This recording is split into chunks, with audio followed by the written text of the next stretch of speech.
Bonjour à toutes et à tous.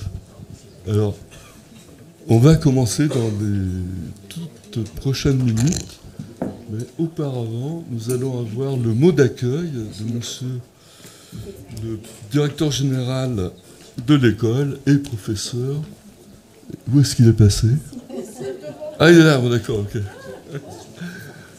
Alors, le professeur Léon Loluza, donc directeur général de l'école, et ensuite de madame la professeure Nathalie Prime, qui dirige la chaire Innovation Afrique, parce que l'ESCP a une chaire Afrique. Donc, on est ravis d'être accueillis chez vous, monsieur le directeur général. Je vous en prie. Merci.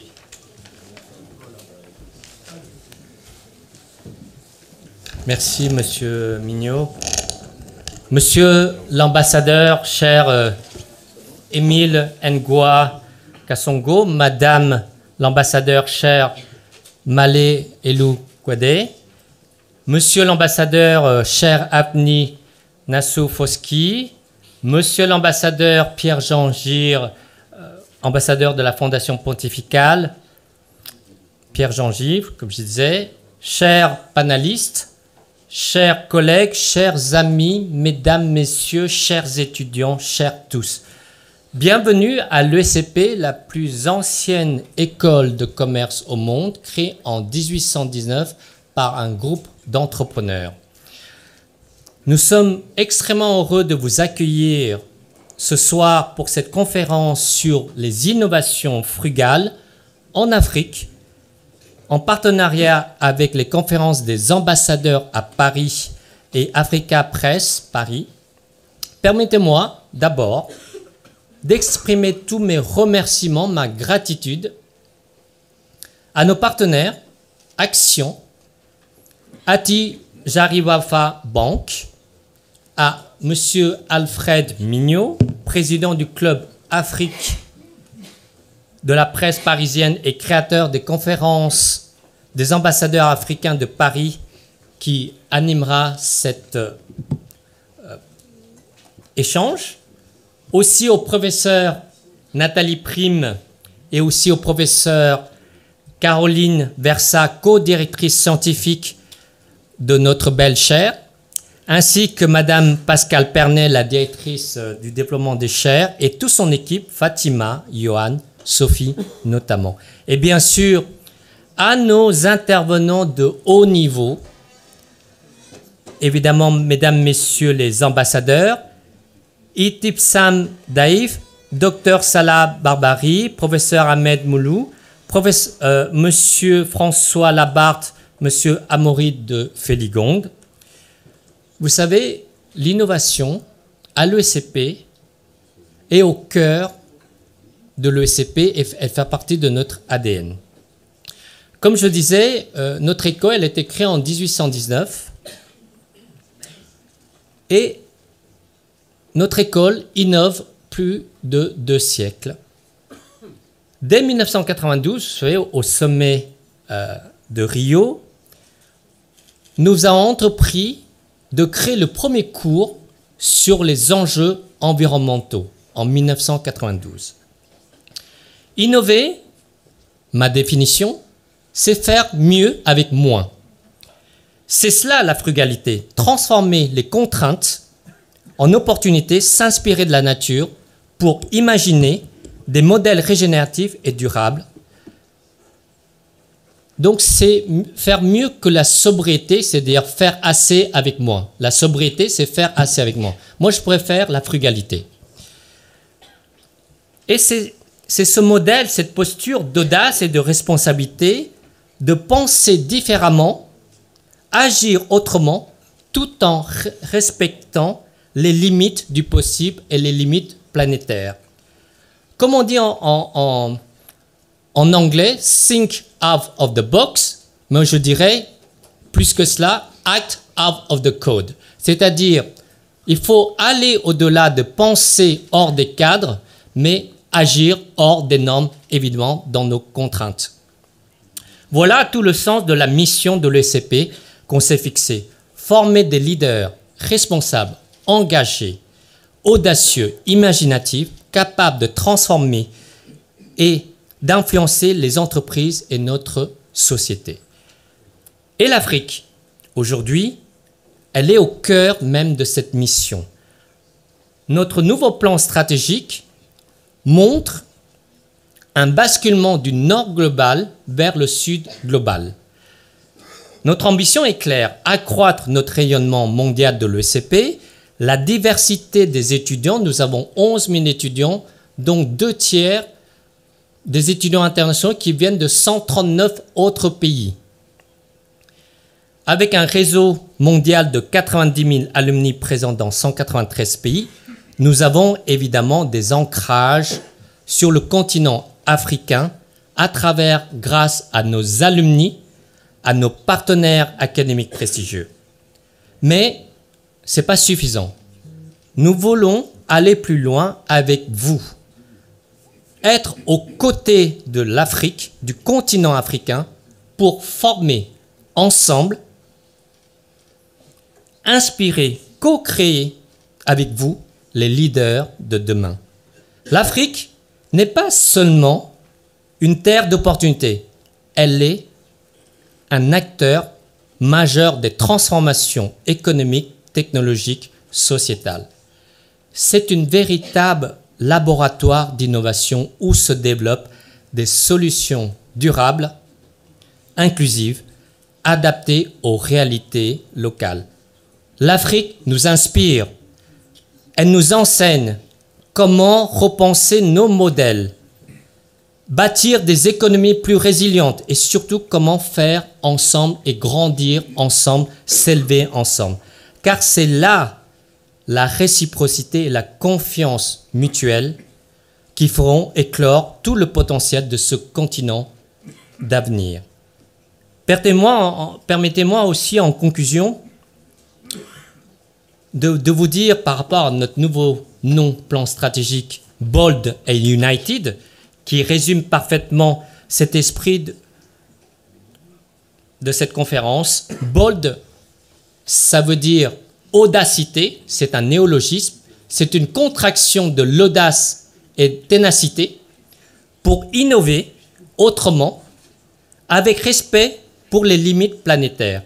Et United, ça veut dire unité, unité entre l'Afrique et l'Europe qui grandiront ensemble en partageant leur savoir, leurs forces, leurs opportunités. Alors soyons audacieux, humbles et soyons unis. Faisons émerger ensemble les leaders en innovation de demain.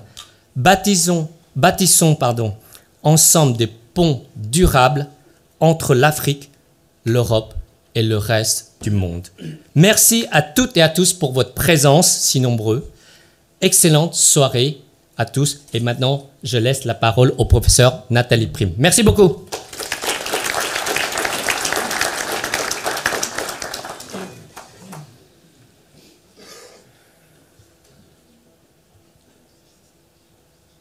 Bien, bonsoir à tous. Je suis ravie de vous voir si nombreux. C'est toujours un plaisir d'accueillir du public et des acteurs qui sont intéressés par l'Afrique et pour ce soir intéressés par l'innovation et la responsabilité.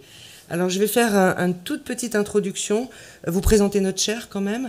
Donc Caroline et moi nous sommes co-directrices et elle a été créée en 2022, elle se poursuivra jusqu'en 2027 grâce à nos sponsors et mécènes. Donc le groupe Action qui est un groupe qui travaille dans de nombreux secteurs, qui est un groupe panafricain d'origine de Madagascar, et le groupe Attijari Wafa Bank du Maroc. Alors comme vous le voyez, notre mission c'est vraiment de contribuer à la transformation de l'Afrique pour une prospérité durable et au développement capital humain qui est nécessaire à la transition sociale et écologique à laquelle l'ensemble de la planète doit faire face. Pour notre chaire, ça prend plusieurs formes, cette mission. Tout d'abord, on forme ensemble des jeunes talents africains et des jeunes étudiants de l'ESCP à travers une option de spécialisation de Master 2 pendant laquelle on les mélange et on leur fait faire suivre tout un parcours, d'abord à l'école, ensuite un voyage d'études au Sénégal et puis ensuite un stage qui va durer plusieurs semaines. Notre idée, c'est aussi de montrer qu'en Afrique, il y a de très belles opportunités de carrière et qu'il y a beaucoup de choses à faire et que c'est donc un terrain de jeu, entre guillemets, qui peut être attractif pour des jeunes diplômés. Soutenir des étudiants africains par des bourses, ça c'est une évidence. Sans les bourses, je pense que rien ne pourrait se produire. Et puis croiser les expertises autour de ce thème de l'innovation responsable. On a organisé plusieurs tables rondes, et dont celle-ci à laquelle je suis ravie de participer. Et puis, on va le voir ce soir, une de nos missions, c'est aussi de diffuser une image de l'Afrique qui soit une image d'une Afrique décomplexée et pionnière, pour justement la recherche de solutions dans un monde que l'on voudrait plus responsable. Donc concrètement, 5 écoles partenaires, 60 étudiants pour l'instant qui constituent les 3 premières promotions, 13 nationalités, et vous voyez donc ici les écoles d'excellence avec qui nous travaillons. À l'issue donc de cette option, les premières promotions ont commencé une carrière, vous le voyez, dans de très belles institutions, et cela devrait continuer. Alors, il était important de faire un petit point de vocabulaire rapide, parce qu'on a une table ronde avec de nombreux experts et puis des perspectives différentes. Donc, un point de vocabulaire sur cette notion d'innovation frugale. L'innovation frugale, c'est vraiment une philosophie. C'est une philosophie de résolution de problèmes en situation d'adversité. Et ça vise à répondre à des enjeux très précis. En fait, il y en a 2 essentiellement. Le premier, c'est qu'il y a des besoins énormes qui sont non satisfaits. Quand on dit énorme, c'est des milliards de personnes sur les 8 milliards d'habitants que compte cette planète, et des problèmes qui sont presque des problèmes sans frontières. Vous le voyez, les questions de l'eau, de l'énergie, de l'habitat, de la mobilité, de la santé et de l'éducation. Et le deuxième enjeu, c'est que ces besoins ont lieu dans un contexte de ressources limitées. Donc il faut être sobre sur les ressources phares et maximiser ce qui est le plus abondant. Et là, l'Afrique s'illustre par son ingéniosité, sa jeunesse, dans le cadre de certaines innovations, notamment les femmes. Et il y a des points de suspension, puisque on en trouve d'autres. Le but, c'est de créer une valeur partagée. La valeur partagée, c'est un concept qui maintenant se met en place, qu'on enseigne dans les écoles de commerce depuis de nombreuses années, mais qu'on ne voit pas toujours mis en œuvre concrètement. Valeur partagée, donc économique, sociale et environnementale. Et l'idée, c'est donc de faire moins avec plus. On n'est pas dans le contexte du low cost. Le low cost, c'est less for less. Là, on est dans le less for more. Donc, in fine, l'innovation frugale, ça combine frugalité, bien sûr, inclusion, répondre aux besoins qui sont non satisfaits, et donc a priori pour les populations les plus fragiles, et une agilité, répondre en situation de contrainte. Tout ça, ça porte des valeurs, bien sûr, des valeurs d'autonomie, d'inclusion et aussi de robustesse. Alors, il y a plusieurs innovations frugales. Il y a des innovations frugales de rue. Celles-ci, elles sont universelles par essence. Vous trouvez différents concepts pour nommer cette notion d'innovation frugale. On a beaucoup parlé du Jugaad indien, mais comme vous le voyez, c'est pas du tout quelque chose qui est spécifique à un pays. Ça renvoie à l'activation aussi de tout un écosystème d'artisans, de mécaniciens, de créateurs qui inventent, qui réparent, qui recyclent, et souvent avec des moyens modestes. Donc en fait, 5 continents, un même état d'esprit, et ce qui est très important de noter, je crois, et on le verra ce soir, une approche multisectorielle. Vous voyez, on va avoir des innovations qui vont toucher une variété de secteurs. Alors en Afrique, les innovations de rue sont évidemment très nombreuses. On peut parler d'innovations tous azimuts. Ici, on a fait une petite liste indicative. Vous voyez donc la diversité des secteurs, mécanique, transport, énergie, numérique, bien sûr, l'agroalimentaire, recyclage, environnement, la santé. Et puis, vous avez un certain nombre d'exemples. Et à droite, les objectifs qu'on pourrait rattacher très aisément aux objectifs du développement durable. À côté de l'innovation de rue, il y a une innovation frugale scientifique. Et là, on en parlera ce soir également. Ici, il s'agit de voir comment la science africaine va pouvoir combiner des savoir-faire traditionnels et la recherche moderne. Là aussi, un très grand champ de domaines scientifiques sont concernés. Et on a la chance ce soir d'accueillir donc des acteurs qui vont nous parler de ces innovations dans le domaine de l'agriculture et de la sécurité alimentaire. de l'environnement, de l'eau et de la biodiversité, et aussi de l'ingénierie, par exemple à travers la question des routes. Alors, il y a bien sûr des freins, rien n'est facile.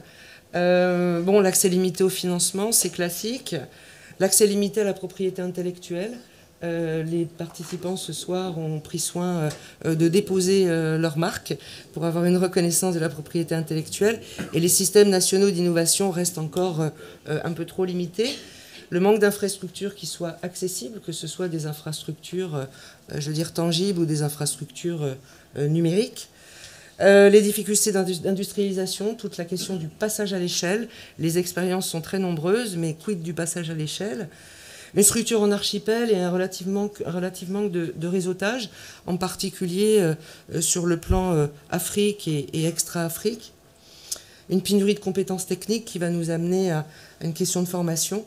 Et puis des préjugés aussi dans le domaine du marketing et de la vente de solutions. Il y a des phénomènes qui sont des phénomènes perceptuels qu'on connaît bien, et donc des préjugés contre les solutions à bas prix qui sont souvent assimilées au low cost, et un effet made in qui est pour l'instant plutôt défavorable.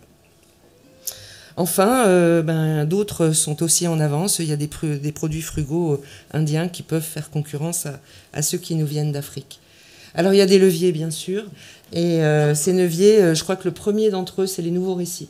L'espèce humaine est une espèce qui fonctionne aux histoires. On passe son temps à se raconter des histoires, et il faut qu'on s'en raconte de nouvelles, et que ces nouveaux récits soient attractifs vis-à-vis de l'innovation et de la responsabilité en Afrique.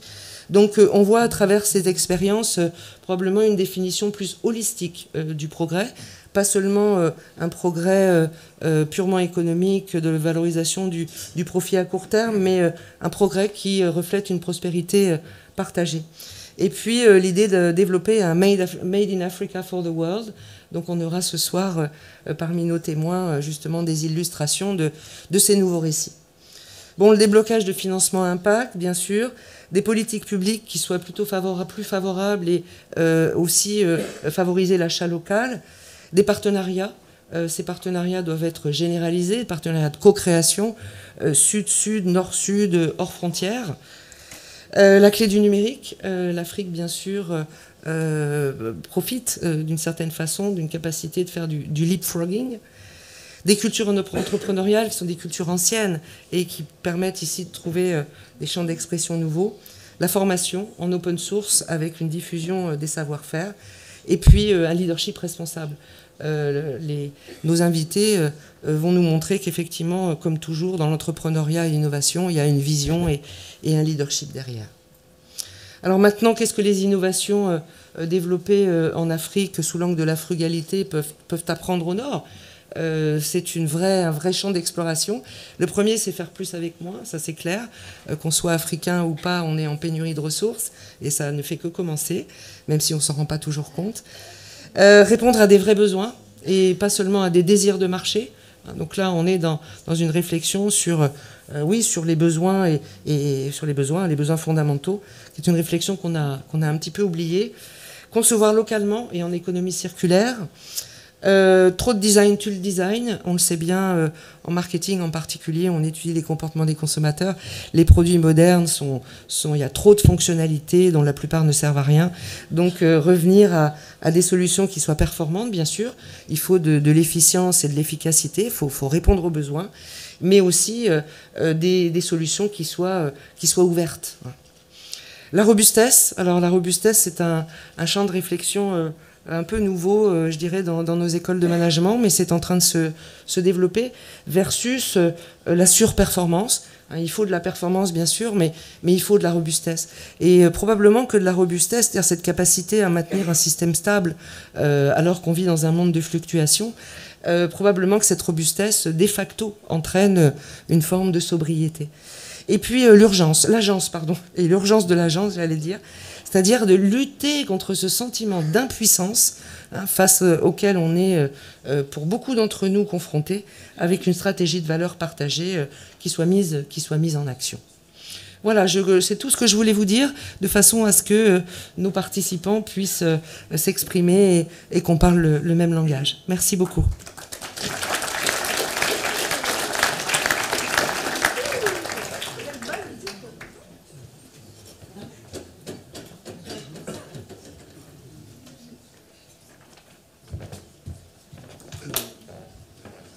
Rebonjour à tous. Alors moi je suis Alfred Mignot et c'est moi qui ai inventé les conférences des... Ben voilà, bon j'arrête. Et donc je suis ravi de vous voir nombreux parce qu'il y a beaucoup de visages amis et fidèles des conférences qui viennent de Paris, qui viennent de Nogent-sur-Marne, cher Pascal. C'est une autre Pascal, hein, bon. Et donc, et puis il y a de nouveaux visages que j'ai jamais vus, donc vraiment je me réjouis, vous êtes très nombreux. Donc on va faire deux tables rondes, et on va commencer, s'il veut bien, par son Excellence Émile Ngoï Kasongo, qui prendra la parole, donc, qui est ambassadeur de la République démocratique du Congo. Le Grand Congo, c'est lui qui a 110 millions d'habitants et qui est le premier pays francophone au monde, pas seulement en Afrique, au monde. Ensuite, prendra la parole Madame Ibtissam Daïf, qui est la PDG de Universal Distrib, qui est un consortium de 35 entreprises qui œuvrent justement pour promouvoir cette frugalité qu'évoquait le professeur tout à l'heure, faire plus avec moins. Ça pourrait être d'ailleurs la devise de Universal Distrib. Enfin, vous nous raconterez, Ibtissam.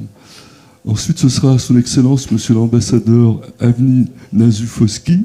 Je ne me suis pas trompé, c'est bon ? Qui est ambassadeur auprès des Nations Unies. Il représente l'Agence panafricaine de l'eau.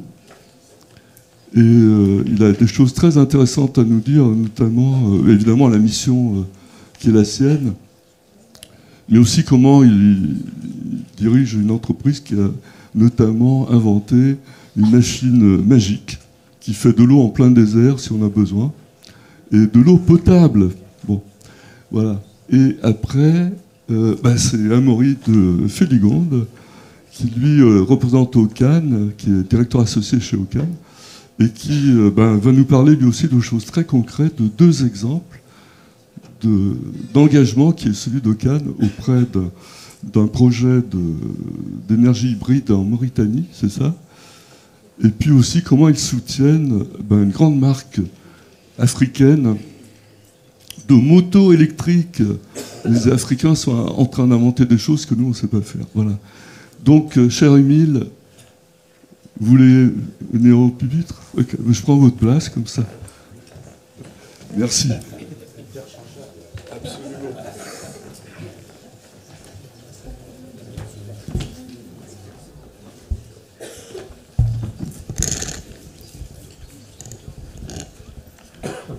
Excellences, Mesdames et Messieurs les ambassadeurs, chers partenaires, honorables invités, je tiens tout d'abord à remercier les organisateurs, à la tête duquel notre ami Alfred Mignot, organisateur de CECAP, cette conférence des ambassadeurs à Paris. Je tenais donc à les remercier pour cette initiative cruciale qui place en fait l'ingéniosité africaine au cœur des solutions durables. Le thème d'aujourd'hui, les innovations fringales, résonne profondément dans la réalité et les aspirations de mon pays, la République démocratique du Congo. Je ne reviens pas sur les conceptuels, parce que autant ceux qui m'ont précédé, avec beaucoup d'exégèse, ont expliqué, défini, caractérisé les thèmes à l'ordre du jour de notre rencontre. Autant, pour ma part, je vais me concentrer principalement sur l'expérience de mon pays, la République démocratique du Congo. C'est vrai qu'il traverse en ce moment les heures les plus sombres de l'histoire de notre existence, avec 30 années de violence, 30 années où nous parlons aujourd'hui du Génocide, c'est-à-dire du génocide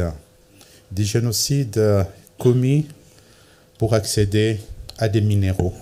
C'est vrai, des minéraux stratégiques aujourd'hui qui fait courir des industriels à travers le monde. Mais chez moi, on peut parler des minéraux de sang. Ceci n'est pas l'ordre du jour, mais je tenais quand même, avant de parler de la RDC, d'évoquer les contextes actuels. En effet, sur les thèmes qui nous intéressent, la RDC, on peut parler véritablement d'un terreau fertile pour l'innovation frugale. Le paradoxe et le potentiel de la RDC, les thèmes d'aujourd'hui au regard du potentiel de la RDC apparaît quand même paradoxal. Paradoxal entre les potentialités de la RDC et les capacités d'innovation qui font encore défaut. C'est pour ça que je dis que la RDC incarne à première vue un paradoxe saisissant. Une terre immensement riche, souvent perçue comme confrontée à des défis immenses. Précisément, c'est dans ces contextes précisément que l'innovation frugale plonge ses racines, prend tout son sens. Nous ne partons pas à zéro. Notre peuple a toujours fait preuve d'une ingéniosité remarquable pour s'adapter et innover dans la vie de tous les jours. Cependant, notre défi reste à cet effet l'ingéniosité informelle et l'industrie structurée. Et de ce point de vue-là, je vais me permettre de vous donner quelques éléments de repère pour comprendre ce que ces thèmes, à ce qui concerne mon pays, révèlent. Il a été dit ici que l'innovation frugale, c'est un paradigme. C'est une philosophie. C'est mieux faire avec moins, si je peux me résumer. En ce qui concerne la République démocratique du Congo, nous soutenons activement l'innovation, en particulier l'innovation frugale, à travers plusieurs politiques publiques,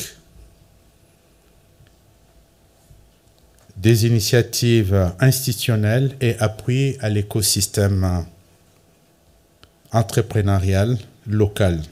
D'abord, il s'agit ici du soutien institutionnel et politique.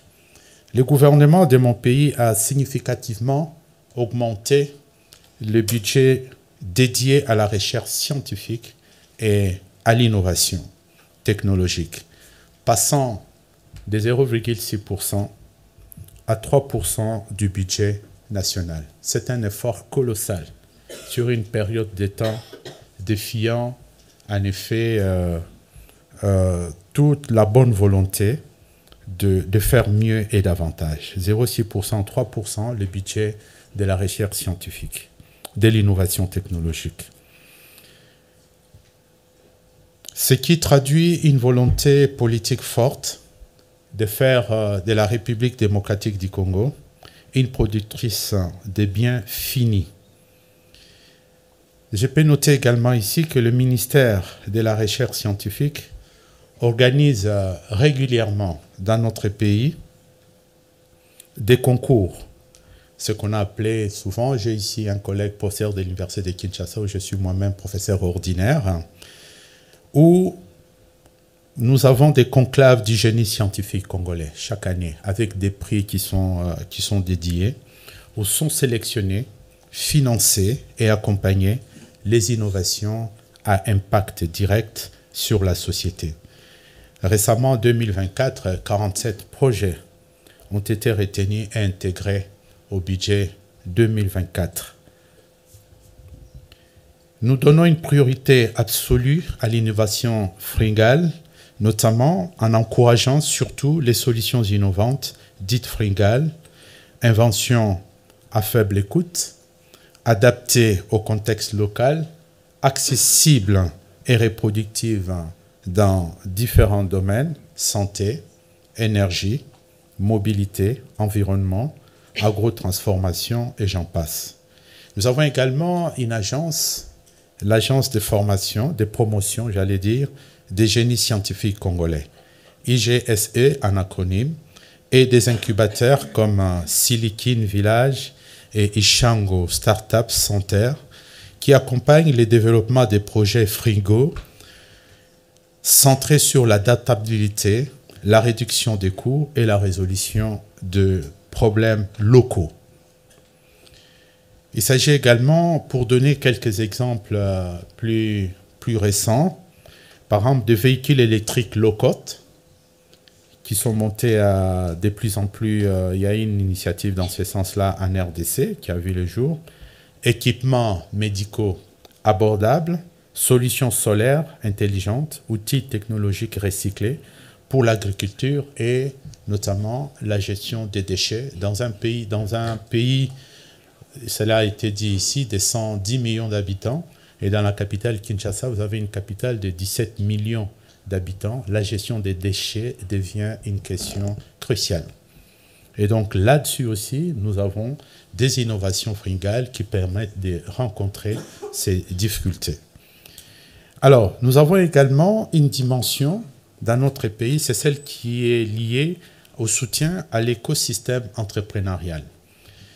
Et je parlerai ici que la RDC, comme à Kinshasa, la capitale, plus de 70% de ces startups, notamment en fintech, santé numérique, énergie renouvelable, food technique, ainsi de suite, toutes ces innovations fiscales sont soutenues par des exonérations fiscales, l'accès à des financements publics, l'accompagnement technique et la mise en réseau via le HUBs d'innovation, qui sont, je l'ai cité ici, Silicon Village, Orange Digital, Center, ainsi de suite. Il faut noter également un accent qui est mis sur le développement d'infrastructures numériques adaptées et la promotion des solutions technologiques à partir des ressources locales ou des recyclages afin de maximiser l'impact social et la création d'emplois. Nous avons un défi majeur dans notre pays, c'est le taux excessivement élevé du chômage parmi la jeunesse qui représente aujourd'hui, si on prend une tranche de 25 ans, elle représente 65% de la population. Et dans ces 65%, le taux de chômage est élevé, est très élevé. Et donc, toutes ces solutions en vue, c'est pour permettre de résorber dans le meilleur délai, justement, dans le meilleur de temps, cette question de chômage. Alors, il y a également un volet important, c'est les partenariats internationaux et valorisation. Nous avons plusieurs ONG internationaux et partenaires, notamment, je peux citer ici le PNUD, je peux citer également ici la Banque mondiale, qui accompagne toutes ces démarches, cette problématique, et souligne les potentiels de l'innovation fringale congolais comme moteur de croissance, d'inclusion et d'indépendance économique. En résumé, je voudrais dire ceci, que l'innovation fringale en RDC s'affirme comme une stratégie majeure soutenue par l'État, les gouvernements, les incubateurs, les universités et les partenaires internationaux, et placée au cœur des politiques industrielles, éducatives et de développement territorial. Alors, quel programme public finance l'innovation en RDC? Il y a un certain nombre de programmes publics, me permettez de passer assez rapidement. Les principaux dispositifs publics, nous pouvons les énumérer rapidement. Vous avez les forums et les conclaves du génie scientifique congolais, organisés par le ministère de la Recherche. Vous avez les fonds souverains de financement de l'innovation et du génie scientifique. Créer ces fonds est accessible à tous les innovateurs, quel que soit l'âge, et finance des projets sélectionnés pour leur caractère innovant, leur impact et leur capacité à être industrialisés et déployés à l'échelle de la République, donc à l'échelle nationale. Il y a également les incubateurs. Il y a un incubateur national du génie congolais également. Ces structures reçoivent des financements publics pour accompagner les startups et innovations technologiques. Il s'agit ici également, ils sont accompagnés par des exonérations fiscales, je l'ai évoqué, des subventions et des espaces de formation, ainsi que des réalisations de prototypes et d'accès à des réseaux d'investisseurs. Nous avons également, pour accompagner tout cela, c'est bien important aujourd'hui, c'est un plan national du numérique et de l'IA sur la période 2026-2030. Un budget prévisionnel de 1,5 milliard de dollars est prévu pour accompagner toutes ces transformations digitales, l'innovation technologique, l'inclusion des jeunes et la modernisation des structures numériques. Ces plans intègrent également l'octroi des financements et d'appui aux innovations locales. Nous avons également un programme, parce que l'université, c'est le terreau. Je pense que mes deux brillants prédécesseurs l'ont évoqué tout à l'heure, c'est le terreau de toutes ces recherches. C'est ici que commencent les laboratoires, je voudrais dire. Nous avons des programmes d'ailleurs pluriels, interuniversitaires d'innovation. Nous avons ce que nous appelons les campus tours, les concours jeunes entrepreneurs, les masterclass et démonstrations nationales pour le financement des nombreux projets étudiants à fort potentiel avec dotation mentorat, stage et incubation. Alors, nous avons également ici, je peux évoquer, si vous me permettez, très rapidement, les mécanismes complémentaires. Il s'agit d'exonération fiscale, je l'ai dit, mais de manière un peu indirecte, des appels à projets internationaux. Vous savez que la République démocratique du Congo, c'est 60% du bassin du Congo, c'est la RDC, 60% du bassin du Congo. Il faut noter aussi que la RDC, c'est 50% des réserves d'eau douce de l'Afrique, ce qui représente en gros 10% des réserves d'eau mondiales. Donc les atouts sont là, et c'est pour ça que j'évoquais tout à l'heure, je parlais du paradoxe, un pays pétri de richesses, heureusement, malheureusement pour nous, parce qu'on parle aussi souvent de la malédiction des ressources naturelles. Plus on a des ressources naturelles, plus vous avez beaucoup de problèmes, comme nous en connaissons donc aujourd'hui. Alors, la question aussi de savoir qui sont les acteurs clés du financement privé en RDC. Il faut noter que les principaux acteurs du financement de l'innovation et des startups en RDC sont des incubateurs, fonds d'investissement, clubs de business, associations professionnelles et structures internationales actives à Kinshasa et dans plusieurs régions de la République démocratique du Congo. Vous savez que nous avons une géographie généreuse, c'est 2 345 000 km². Entre les deux points les plus éloignés du territoire, vous avez pas moins de 2000 km, c'est-à-dire la distance qu'il y a, par exemple, entre Paris et Moscou. Vous êtes toujours en République démocratique du Congo.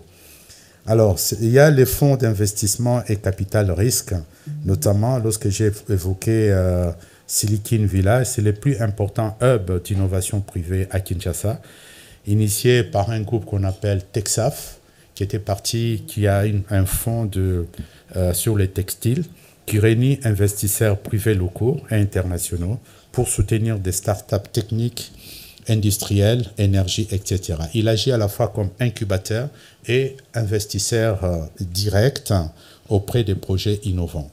Vous avez les DRC Impact Angels, qui est un réseau local de business angels, fonds d'amorçage très dynamique sur l'accompagnement des startups technologiques.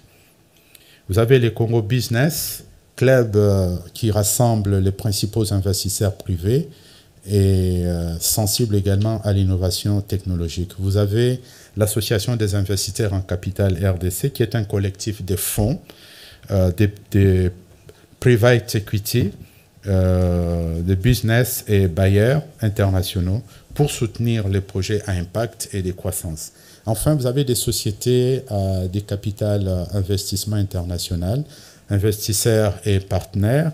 Vous avez Digital Africa, Orange Corners, Choose Africa. Tout ça, ce sont des fonds, des sociétés, des capital investissement.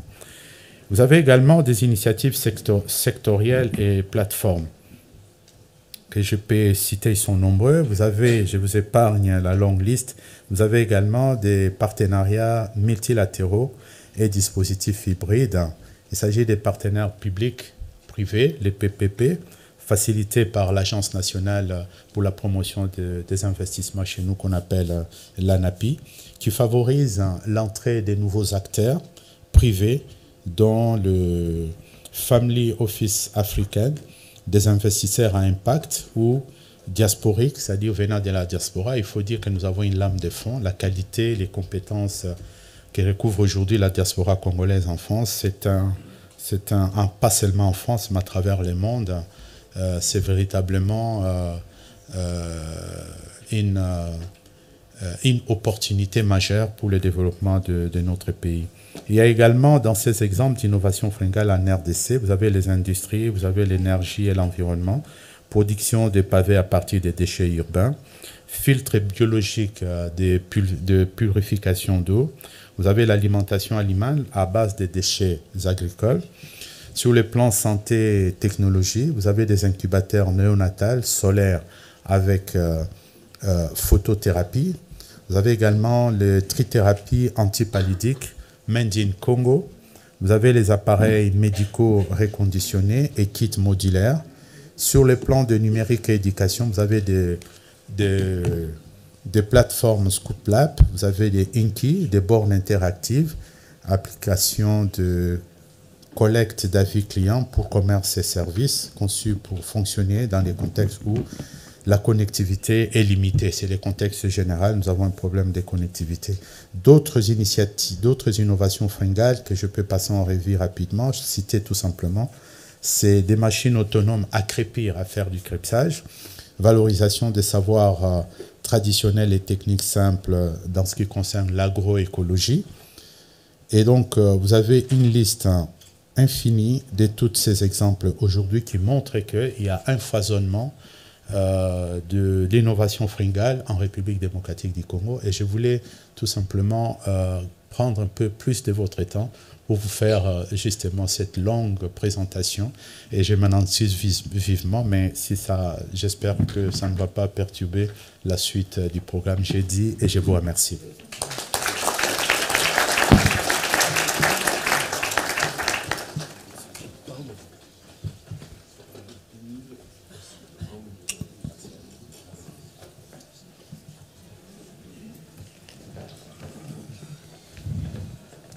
Bon, on apprend toujours beaucoup de choses avec son Excellence Émile Kassongo, parce que son pays est grand et donc son discours est proportionnel.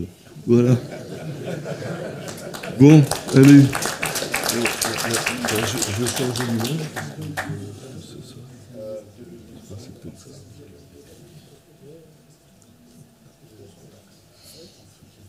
Ah. J'essaie d'enlever ma photo de là, mais... Est-ce que Johan pourrait m'aider parce que moi je ne connais pas ce matériel, ou Fatima. Merci Fatima. Est-ce qu'on a une photo de... Ah d'accord. Ah au milieu. Ah d'accord.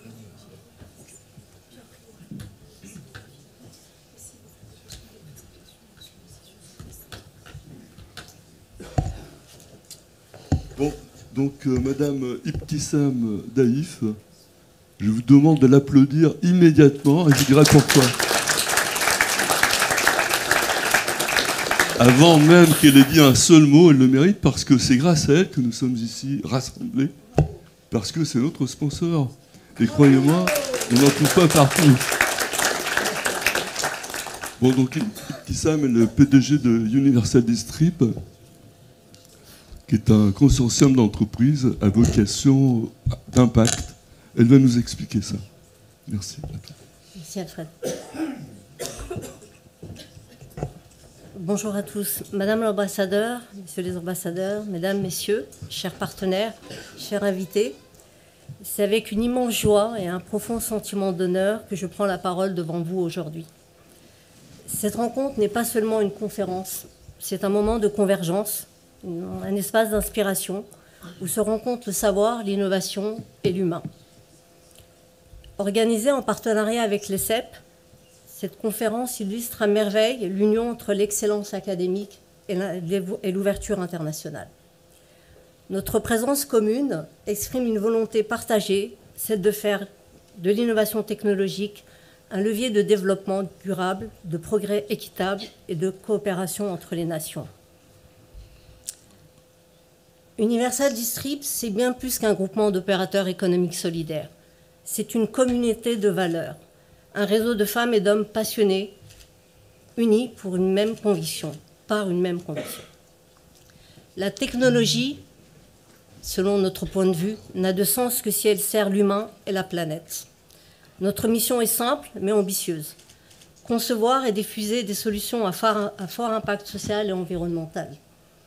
Grâce à notre consortium, signataire d'une charte d'éthique, nous œuvrons selon un principe clair. Le partenariat est gagnant-gagnant. Nous transférons nos technologies pour donner à chaque acteur local autonomie, force et pérennité. C'est là toute notre philosophie. Aujourd'hui, nous avons la fierté et le plaisir de vous présenter 4 innovations majeures pour un monde meilleur. Elles portent sur les infrastructures routières et leur système d'éclairage, l'accès universel à l'eau potable et la souveraineté alimentaire. Magic Road, la route qui relie les peuples. Permettez-moi de commencer par Magic Road. Une technologie révolutionnaire qui transforme littéralement les sols, elle les stabilise, les compacte et leur confère une résistance exceptionnelle. En quelques heures, la terre devient de la pierre et est tout de suite praticable. Grâce à notre partenaire Planète Construction, Master Licence, plus de 3000 routes ont déjà vu le jour dans plus d'une trentaine de pays. Mais surtout, ces routes ne sont pas de simples infrastructures. Elles sont des passerelles d'espérance. Elles relient les villages à l'école, à l'hôpital, au marché, à la culture. Elles rapprochent les peuples, elles ouvrent des chemins vers l'avenir. Luminopeinte, quand la lumière devient durable. Que dire de Luminopeinte technologie? Une peinture photoluminescente, écologique, thermorégulatrice. Elle absorbe la lumière naturelle et artificielle et la restitue la nuit pendant plus d'une dizaine d'heures. Sans électricité, sans émission de CO2, sans impact sur la nature. Imaginez des routes intelligentes, des routes qui s'illuminent toutes seules, éclairant le chemin des hommes et des femmes, sans bruit, sans pollution, avec douceur. Grâce à cette innovation, nous réduisons jusqu'à 80% la consommation énergétique liée à l'éclairage public. Et nous protégeons également la faune, la flore, et nous pouvons profiter de la beauté de nos nuits étoilées. Magic Road et Luminopeinte se complètent parfaitement. Ensemble, elles permettent de construire des routes là où il n'y a que la boue ou des pistes, et permettent de faire briller la lumière là où régnait l'obscurité. Je vais juste évoquer très brièvement la troisième innovation et la quatrième, parce que la troisième vous sera présentée par son Excellence Avni Nassufovski. Clean Water, l'eau, source de vie. La troisième innovation touche donc essentiellement à l'eau. L'eau, en effet, c'est la vie. Mais pour des millions d'êtres humains, c'est encore un combat au quotidien. Donc, sous l'impulsion de son Excellence, M. Avni Nassufovski, ambassadeur des Nations Unies, le projet Clean Water apporte une réponse concrète et rapide. Ces systèmes de filtration multiniveau produisent une eau potable sûre et pure en quelques minutes, même dans les contextes les plus précaires. Chaque goutte d'eau propre devient alors un acte de dignité, un symbole d'espoir, une victoire sur la soif et la maladie. Je vais juste introduire la quatrième innovation que je développerai en deuxième partie de cette conférence. Barbarie Plante, nourrir le monde, reverdir le désert. Barbarie Plante, technologie brevetée depuis 1987, est l'œuvre d'un visionnaire, le docteur Salah Barbari. Surnommé, c'est pas moi qui le surnomme, c'est les journaux, l'homme qui a fait reculer le désert.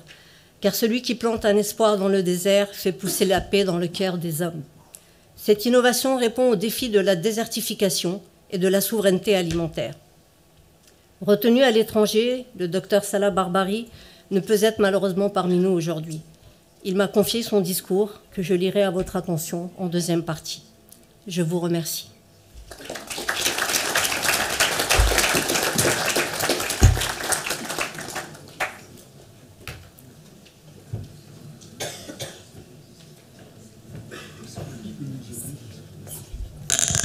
C'est ingérable. Mais non, mais je peux pas être à la place de l'orateur. De là-bas.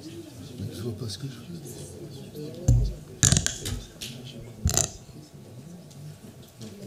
Et là, il n'y a rien.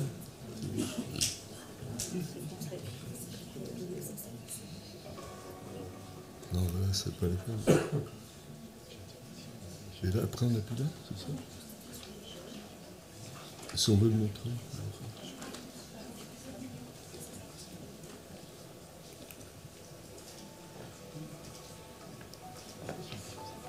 C'est une petite séance de rattrapage. Vous allez pouvoir regarder ce qu'est Luminopaint. C'est comme Magic Road, c'est magique vraiment, parce que ça éclaire les routes tout seul la nuit, en ayant capitalisé la lumière du jour, et ça la restitue la nuit. Donc, ça veut dire très concrètement faire plus avec moins, c'est-à-dire il n'y a plus de dépenses d'éclairage d'installation avec des infrastructures d'éclairage public. Voilà. C'est vraiment un exemple probant. Alors maintenant, on va écouter son Excellence, Monsieur l'ambassadeur Avni Nazufovski, qui est ambassadeur auprès des Nations Unies de l'Agence panafricaine de l'eau. Donc c'est une mission importante puisque l'agence rassemble 35 États. Donc on va dire toute l'Afrique active. Enfin bon. Et puis il va nous parler de ça et aussi d'un autre procédé très ingénieux qui est la Clean Water. Excellence, si vous voulez venir. Et puis je vais arrêter ça. Ah voilà, ça marche.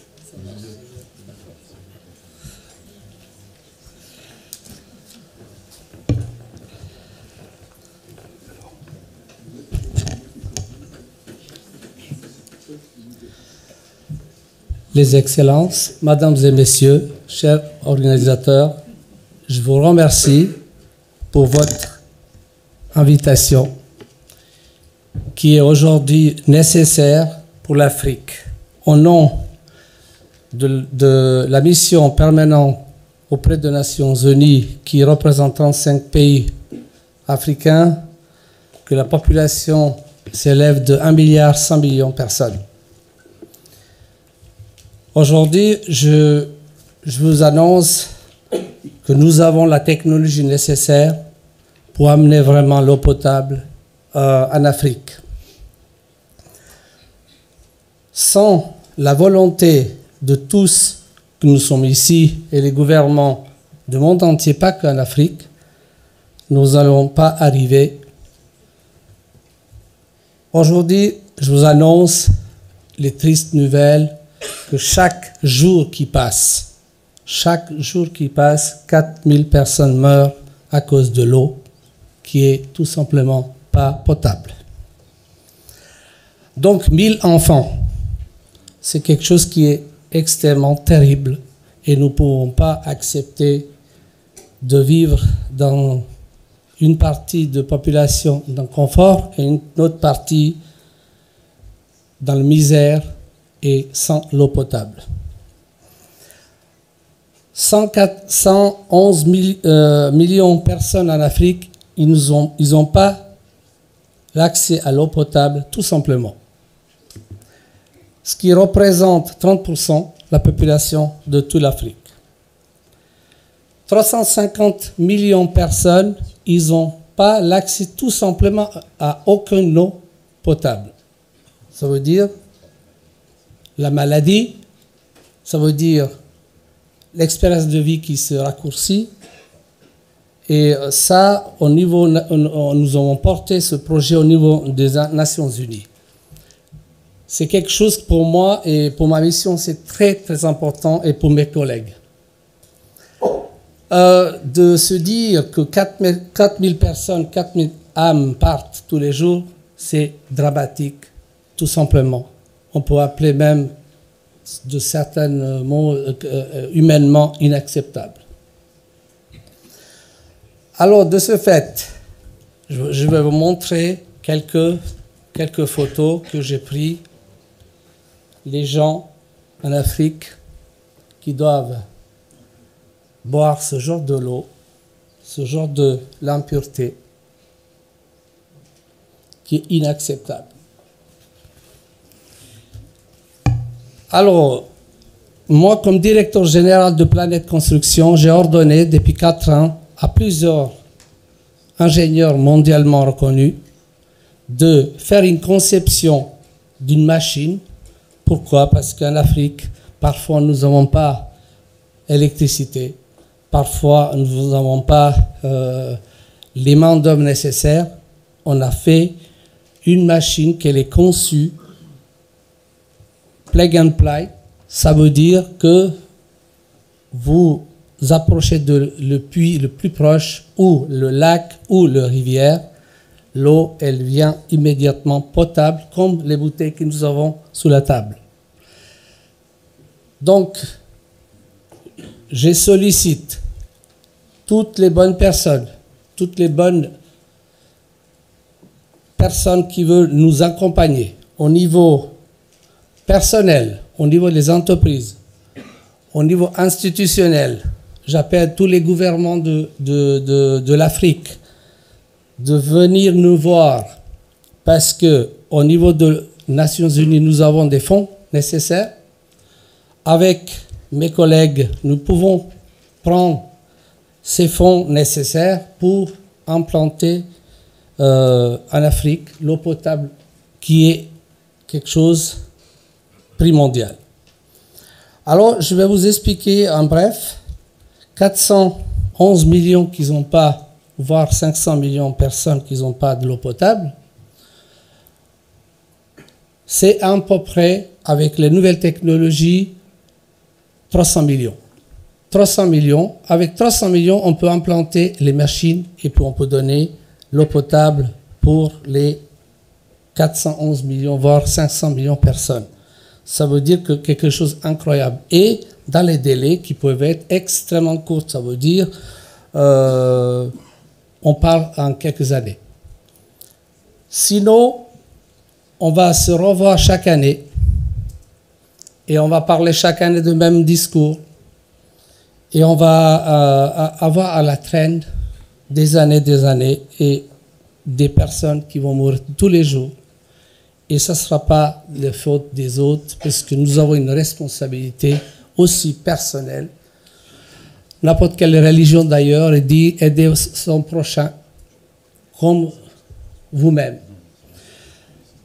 Alors, les excellences, je suis très content d'avoir des ambassadeurs parmi nous parce qu'on peut échanger par la suite et je sais qu'il y a des hommes d'affaires ici.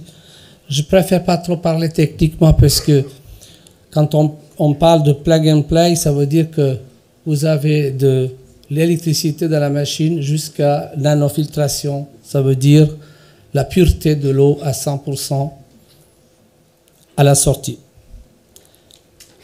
Et je termine par une chose, que les machines, ils sont calibrées de 15 000 litres pour les villages à 30 millions de litres par jour dans les grandes villes. 1 million de litres, 2 millions de litres, 3 millions de litres par jour, jusqu'à 30 millions de litres par jour. Donc, je pense que j'ai répondu en gros de mon inquiétude et l'inquiétude à l'ONU que nous avons tous, parce que nous avons l'article 6 des Nations Unies. Chaque gouvernement, il a une obligation de faire donner à la hauteur de 180 litres par jour par personne, ce qui n'est pas le cas. Alors moi je dis, avant qu'on donne 180 litres, donnons déjà l'eau potable à tout le monde, qui va nous coûter très bon marché. Comme madame, elle a dit, c'est pas parce qu'on parle de bon marché, non, parce que quand on parle de bon marché, c'est que nous ne voulons pas faire de profit, tout simplement. Alors, l'Union européenne, ils ont 18 milliards, le fonds pour l'Afrique. Comme vous savez, l'Excellence, on est en train de travailler actuellement au niveau des Nations Unies. Comment on fait pour prendre certaines sommes de cet argent-là, pas comme donation, mais comme une obligation plutôt. Parce que donation, j'aime pas, parce que l'Afrique, elle est trop souffert.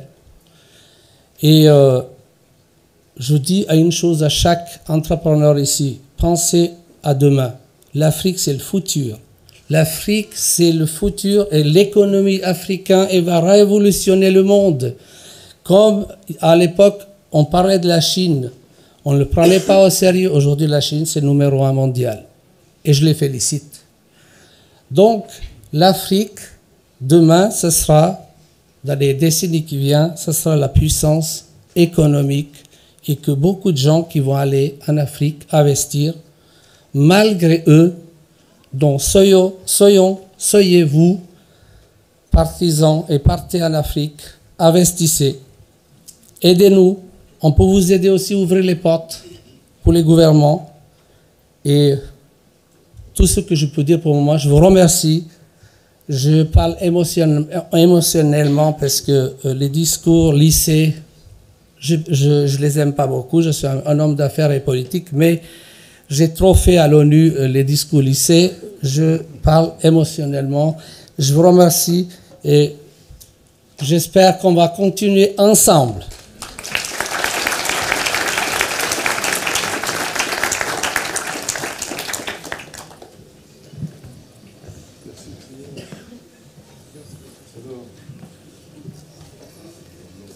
Maintenant, c'est le tour, enfin, d'Amaury de Félimonde, directeur associé de Ocan. Consulting, on dit, ou quoi? Partners, Ocan Partners. Et comme je vous disais tout à l'heure, il a 2 exemples très concrets. Tu vois ça? D'action. Qu'est-ce qu'elle est passée? Bon, ça marche pas.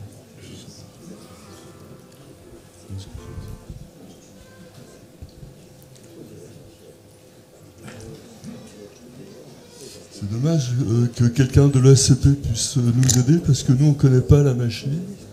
On est là en presque nomade.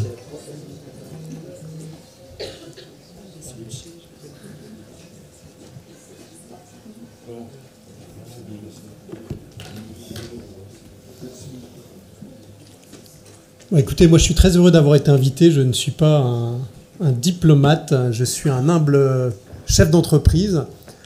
J'agis en Afrique depuis 1998, année où pour la première fois j'ai mis le pied en Afrique, au Mali, qui est un pays qui à l'époque allait beaucoup mieux. Donc on a une pensée spéciale pour nos amis, nos frères maliens. Et depuis lors, j'ai travaillé pour l'Agence française de développement pendant 6 ou 7 ans. J'ai travaillé pendant 3 ans pour McKinsey au bureau de Casablanca. J'étais un collègue de nos amis d'Atijari qui sont ici, que je salue. Et ensuite, il y a une quinzaine d'années, j'ai monté Ocan Partners, qui est un groupe de modestes sociétés.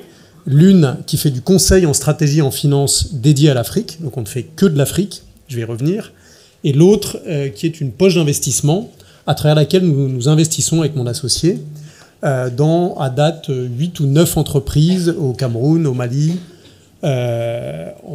certaines sociétés qui sont aussi un peu panafricaines comme Enco Éducation, une société qui s'appelle Harvest Asset Management au Cameroun et en Afrique de l'Ouest, une société qui s'appelle Coma Fruits qui produit de la pulpe de mangue et de la mangue congelée au Mali et bientôt, je l'espère, dans le nord de la Côte d'Ivoire, etc., etc. Donc voilà un peu quelle est mon activité. Je n'ai pas préparé de discours parce que je pensais que c'était un panel, qu'on allait me poser des questions, que j'allais pouvoir répondre à des questions. Donc je vais essayer de parler d'un certain nombre de projets assez concrets sur lesquels j'ai eu la chance de travailler avec un certain nombre de clients ces dernières années et qui touchent à ce thème de l'innovation et de l'innovation frugale. Alors, premier projet peut-être que je peux vous présenter, dont je peux vous parler, c'est un projet sur lequel on travaille depuis 4 ou 5 ans avec mon équipe, qui est un projet d'accompagnement d'une société qui s'appelle Spiro, S-P-I-R-O, qui est une société qui déploie aujourd'hui dans une demi-douzaine de pays africains, le Rwanda, le Kenya, le Nigeria, le Togo, le Bénin, des motos électriques. Alors, ce ne sont pas des motos qui sont conçues, qui sont fabriquées en Afrique. Ce sont des motos qui sont déployées en Afrique dans des réseaux. Aujourd'hui, il y a à peu près 50 000 motos. La société veut en déployer 100 000 d'ici la fin de l'année et qui ont pour but en fait, de remplacer les motos qui fonctionnent avec des moteurs thermiques qui présentent plusieurs problèmes. Le premier problème, c'est un problème de pollution. Quiconque ici, et je vois beaucoup d'Africains ou de gens qui ont vécu en Afrique ou qui ont passé, s'est promené dans ces grandes villes africaines. On avait l'ambassadeur de la RDC, donc quiconque s'est promené à Kinshasa, à Nairobi, à Dakar et que sais-je, perçoit bien la grande pollution qu'il peut y avoir du fait des véhicules thermiques et en particulier des motos. Donc la moto électrique, évidemment, fait disparaître un certain nombre de ces problèmes de pollution. Deuxième problème que fait disparaître ce réseau de motos électriques, notamment avec les taxi drivers, les taxi-motos, c'est le coût de l'importation de carburant qui, pour la plupart des pays, sont importés depuis d'autres pays que l'Afrique.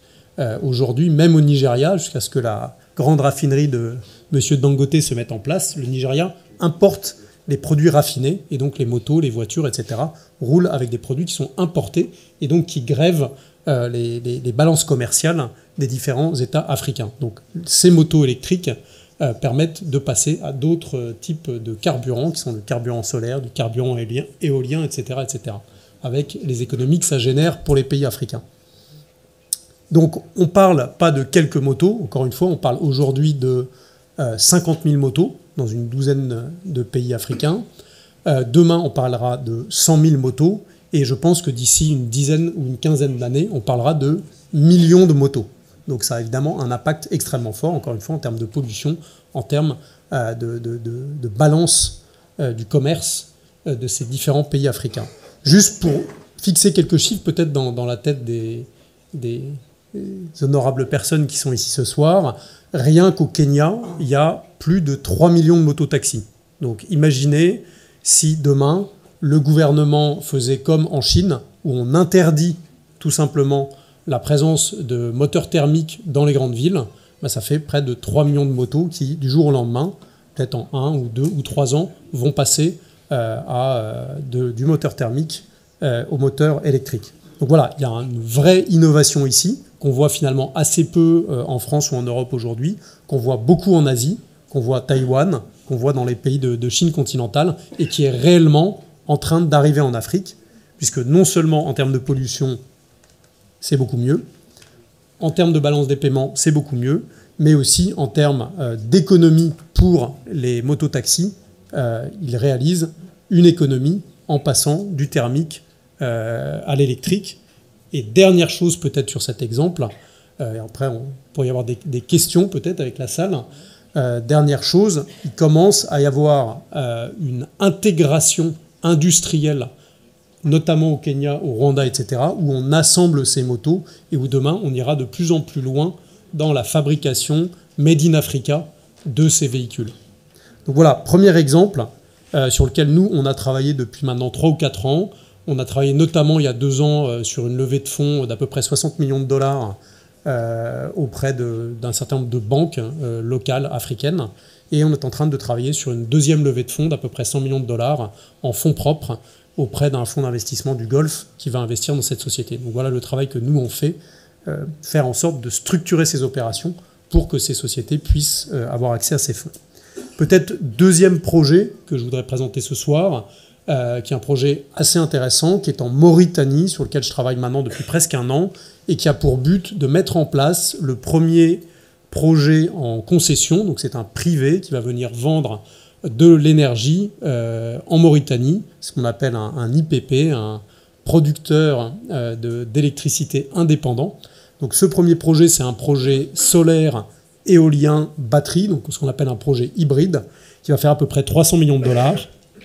Ocan est le conseil financier du ministère de l'énergie et du pétrole mauritanien, qui donc pour la première fois va acheter de l'énergie, non pas à une société publique, qui est la Somelec, l'EDF local si on veut, mais va acheter cette énergie auprès d'un producteur indépendant, qui d'ailleurs en l'occurrence est un producteur indépendant mauritanien, qui va donc installer des grands champs solaires, des grands champs éoliens, va mettre en place un certain nombre de batteries pour avoir 24 heures sur 24 une énergie d'origine renouvelable à 100%, et qui va donc venir remplacer des systèmes où on fonctionnait tout simplement au mazout avec des petits moteurs qui, coûtaient extrêmement cher. On va diviser avec ce nouveau projet hybride les coûts par 4 à 5.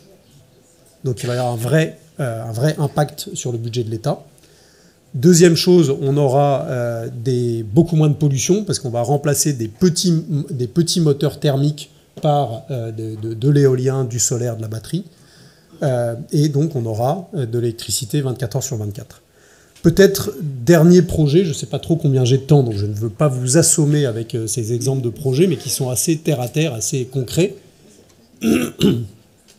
J'ai 2 minutes. Magnifique. Bah, donc je vais tenir en 2 minutes.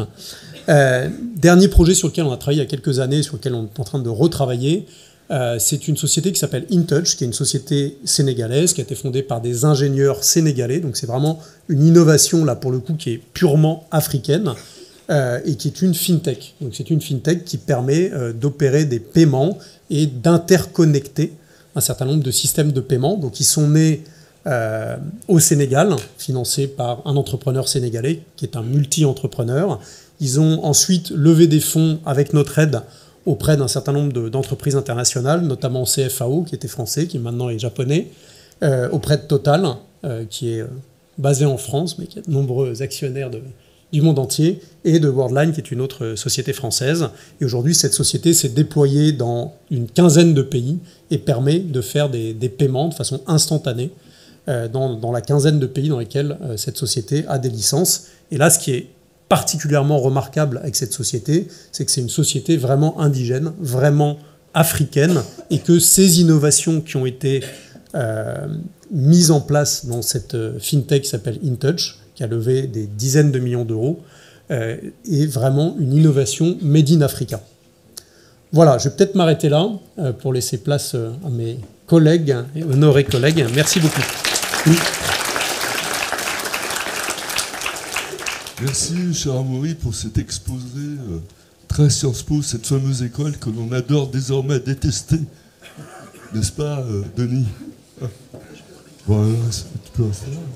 Donc, notre ami, l'ambassadeur de la RD Congo, va devoir nous quitter.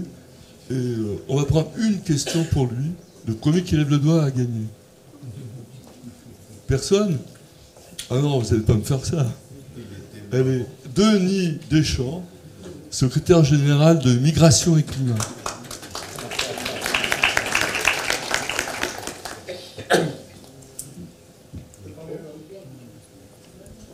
Bah tiens. Non, mais je peux parler au doigt. Merci à Amaury pour la présentation que tu as faite.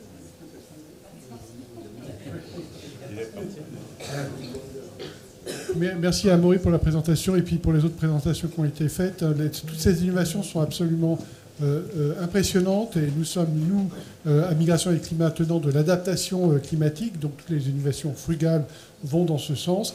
Et je voulais parler à Amaury d'un autre exemple, c'est au Cap-Vert, il y a des tuk-tuk électriques, et des tuk-tuk électriques avec la possibilité de recharge qui sont absolument fascinants. Alors, ce sont des tuk-tuk qui sont fabriqués en Chine, 1000 euros ça coûte, etc. Mais la recharge, c'est 2 euros par jour et ça marche très très bien.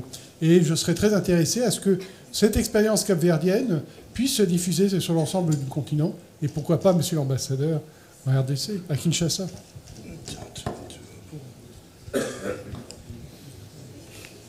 Merci infiniment, cher ami. C'est effectivement la moisson que je viens de faire ce soir.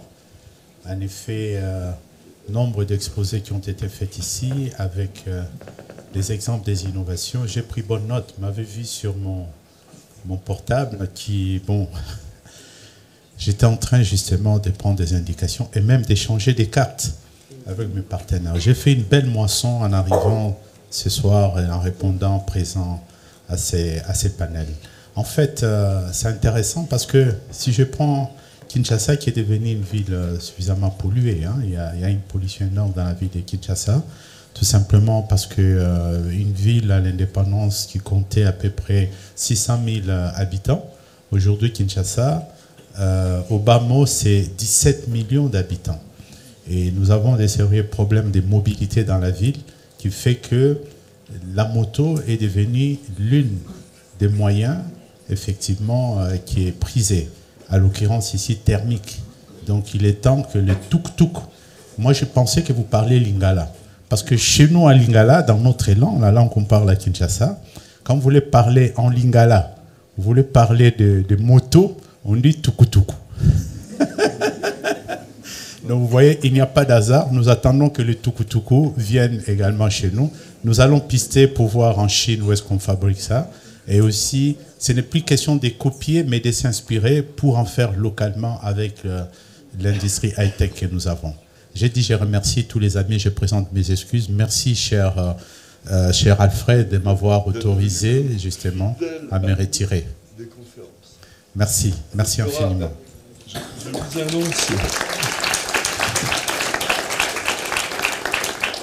Je vous annonce que son Excellence aura le premier prix des conférences des ambassadeurs de Paris, qui sera créé prochainement. Allez, c'est un son prix. Merci.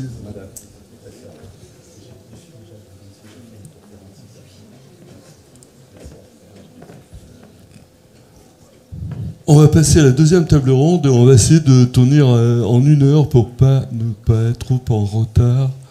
Donc j'appelle son Excellence Madame Malette Aylou. J'ai oublié. Donc ambassadeur d'Éthiopie.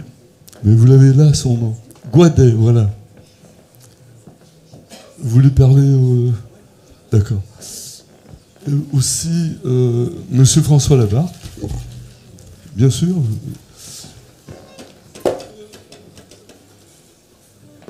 Parmi les autres panélistes, nous gardons avec nous Madame Daïf, parce qu'elle va nous parler de la barbarie plante, qui est un truc extraordinaire, qui économise 80% d'eau par rapport aux autres plantes.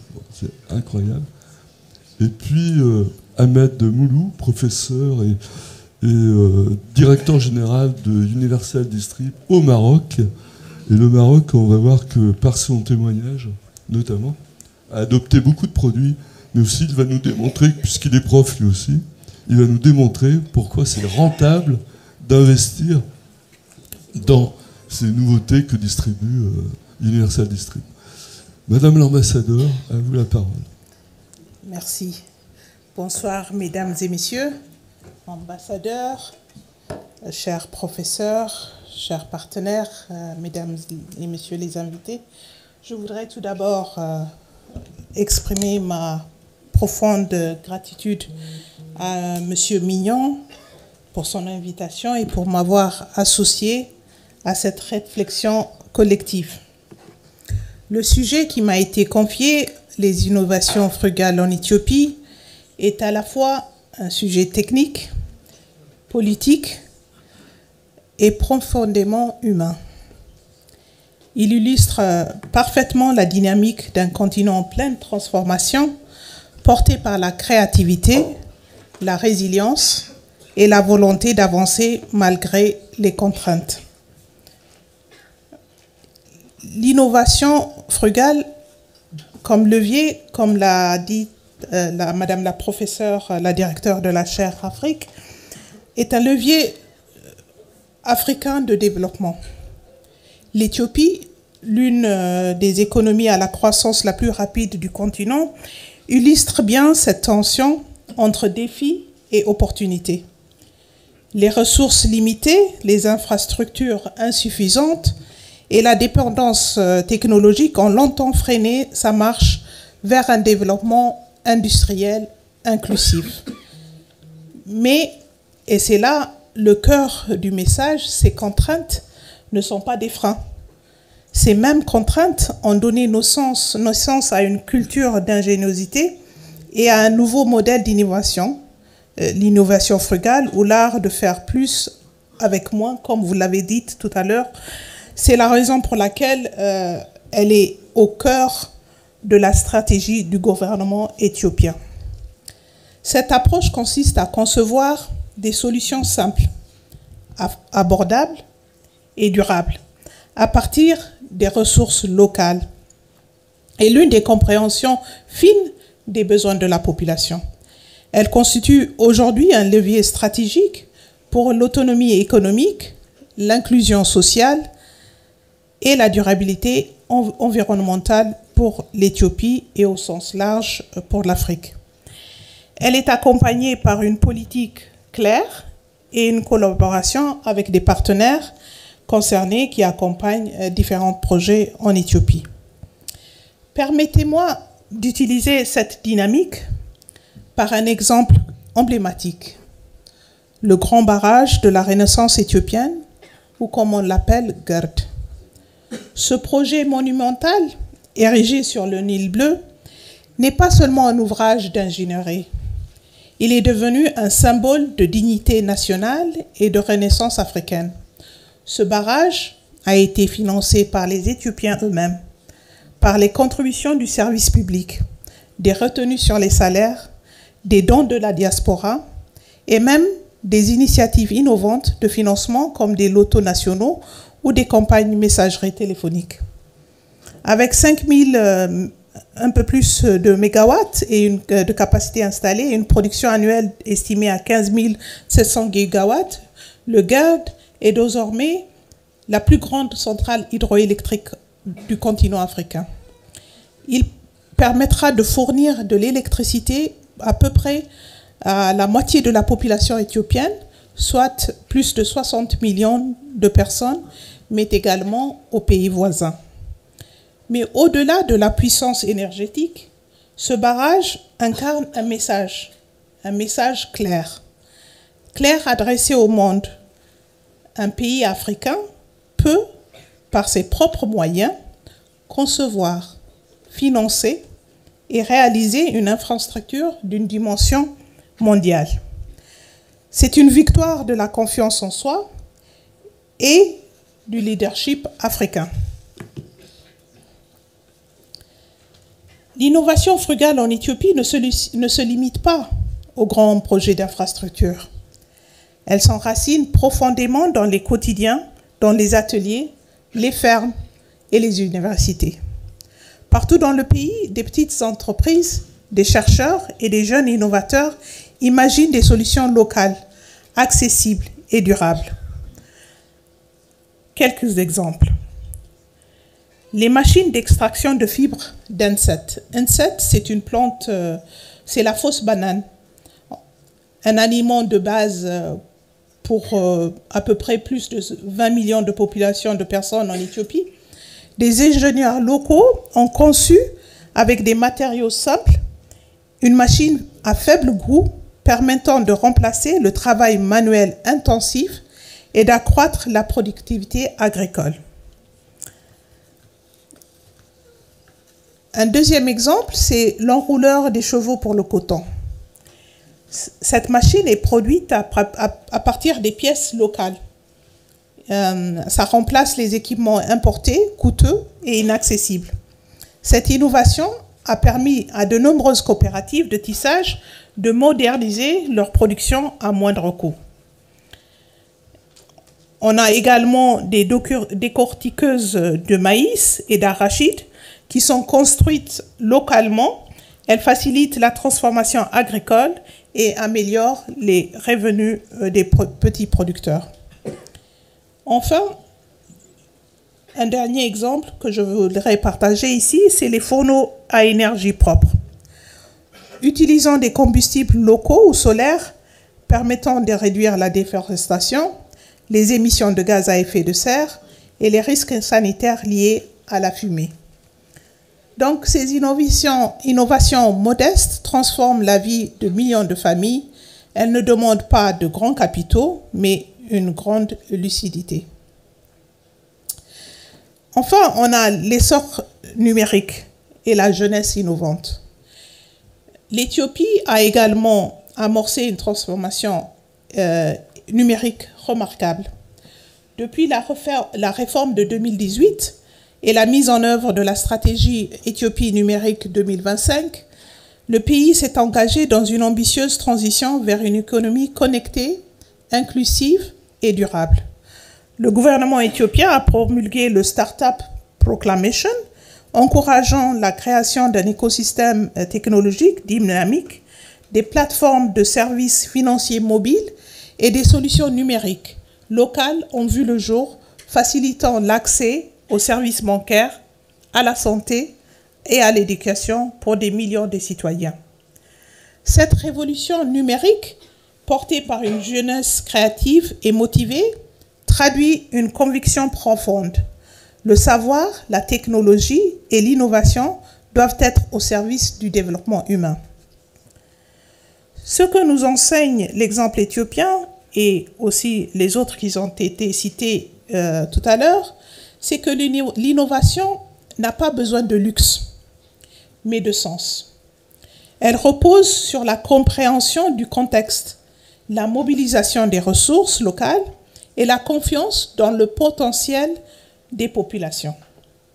À travers ces initiatives, l'Afrique démontre qu'elle n'est pas seulement un terrain d'expérimentation, mais un laboratoire de solutions pour un monde en quête de durabilité. Dans un contexte global marqué par les crises économiques, climatiques et sociales, l'innovation frugale africaine peut inspirer bien au-delà du continent. L'innovation frugale africaine offre une alternative. C'est celle d'une technologie humaine, responsable et inclusive, capable de répondre aux besoins essentiels sans reproduire les excès du passé. Donc, pour conclure, mesdames et messieurs, l'enjeu aujourd'hui dépasse la simple innovation technique. Il s'agit d'un choix politique et diplomatique, celui de valoriser les savoirs locaux, de renforcer les coopérations sud-sud et de faire de l'Afrique un acteur de solutions globales. Nous devons promouvoir à travers nos partenaires et nos politiques publiques une diplomatie d'innovation frugale fondée sur la solidarité, l'autonomie et la responsabilité partagée. Car, au fond, ce que nous enseigne notre exemple, c'est que la frugalité n'est pas une contrainte. C'est une philosophie de progrès, comme tout à l'heure on l'a dit. C'est une invention à imaginer un avenir plus juste, plus sobre, plus africain. Je vous remercie.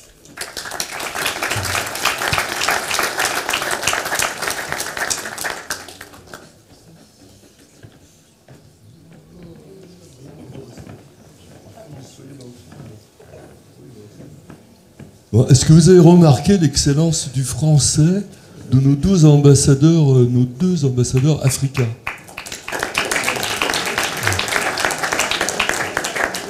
Voilà. C'est maintenant le tour de M. François Labarthe, qui est directeur de Attijari Wafa Bank Europe à peu près. Bon. Alors, Attijari Wafa, on va se voir sur... Ben voilà, ça marche. Je ne sais pas projeter les films, cette machine, je ne la connais pas. S'il n'y a personne de l'ESCP pour le faire, je ne peux pas le faire. On avait l'autre... Pardon. J'avais prévu... Oui, bonjour, messieurs, madame l'ambassadrice. Bonjour à tous les panélistes qui sont avec nous regroupés aujourd'hui. Je suis donc François Labarthe, je représente Attijari Wafa Bank, le groupe marocain, panafricain, qui est présent dans 15 pays en Afrique aujourd'hui et qui a entamé sa mutation africaine depuis maintenant une vingtaine d'années et qui est un des grands groupes africains dans le domaine bancaire, notamment en Afrique du Nord, en Afrique centrale et en Afrique de l'Ouest. Alors j'avais prévu un petit film de 3 minutes qui illustrait la manière dont Attijari Wafa Bank en Afrique finance l'innovation à travers un certain nombre de projets dont je vais vous parler. Tout simplement, il n'y aura pas d'image, de film, mais c'est pas grave. C'est important parce qu'en fait, les banques ont aussi un rôle important à jouer dans le financement de cette transformation de l'Afrique en acteur global.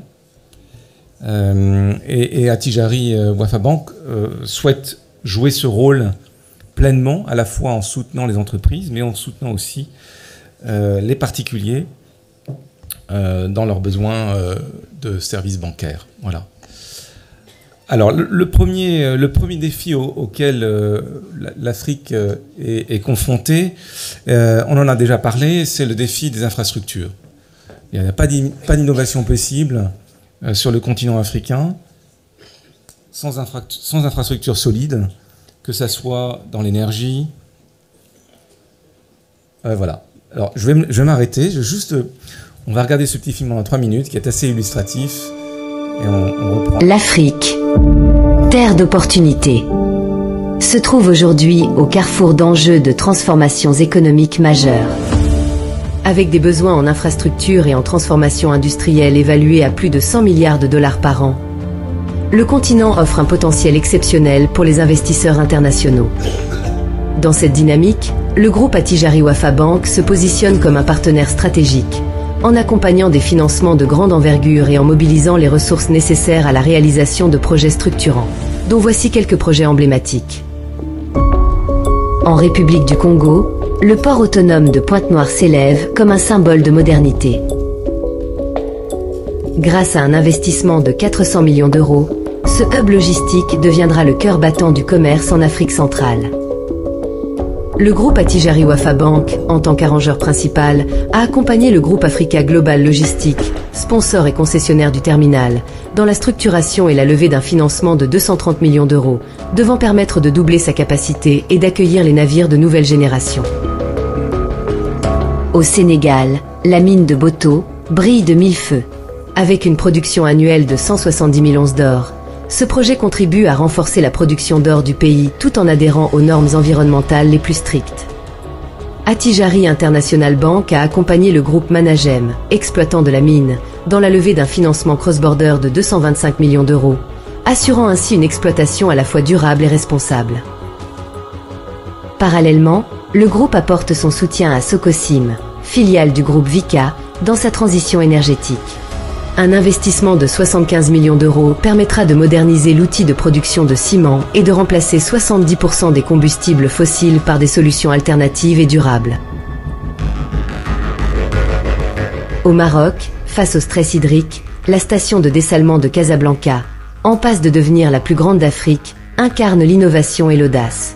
Avec une capacité de production de 300 millions de mètres cubes d'eau par an et une composante énergétique renouvelable de 360 MW, ce projet, nécessitant un investissement de 1,1 milliard d'euros, est une réponse concrète à la gestion durable des ressources en eau.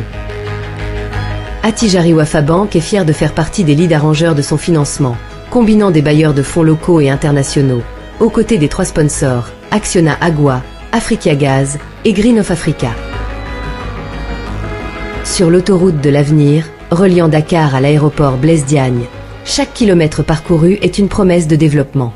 Grâce à un modèle de financement innovant, ce projet réduit de moitié les temps de trajet et dynamise l'économie locale. Portée par le groupe Eiffage Sénégal, cette autoroute à péage a été financée par CBAO, filiale du groupe Attijari Wafa Bank au Sénégal. Au Cameroun, le barrage de Nachtigal, avec ses 420 MW, éclaire l'avenir. Couvrant 30% des besoins énergétiques, il symbolise l'indépendance énergétique du pays. La SCB, filiale du groupe Attijari Wafa Bank au Cameroun, fait partie des arrangeurs du financement de ce projet de barrage hydroélectrique, porté par l'énergéticien français EDF. Chaque projet est une promesse. Chaque investissement est un pas vers l'avenir. Ensemble, bâtissons une Afrique plus prospère et créons les opportunités de demain.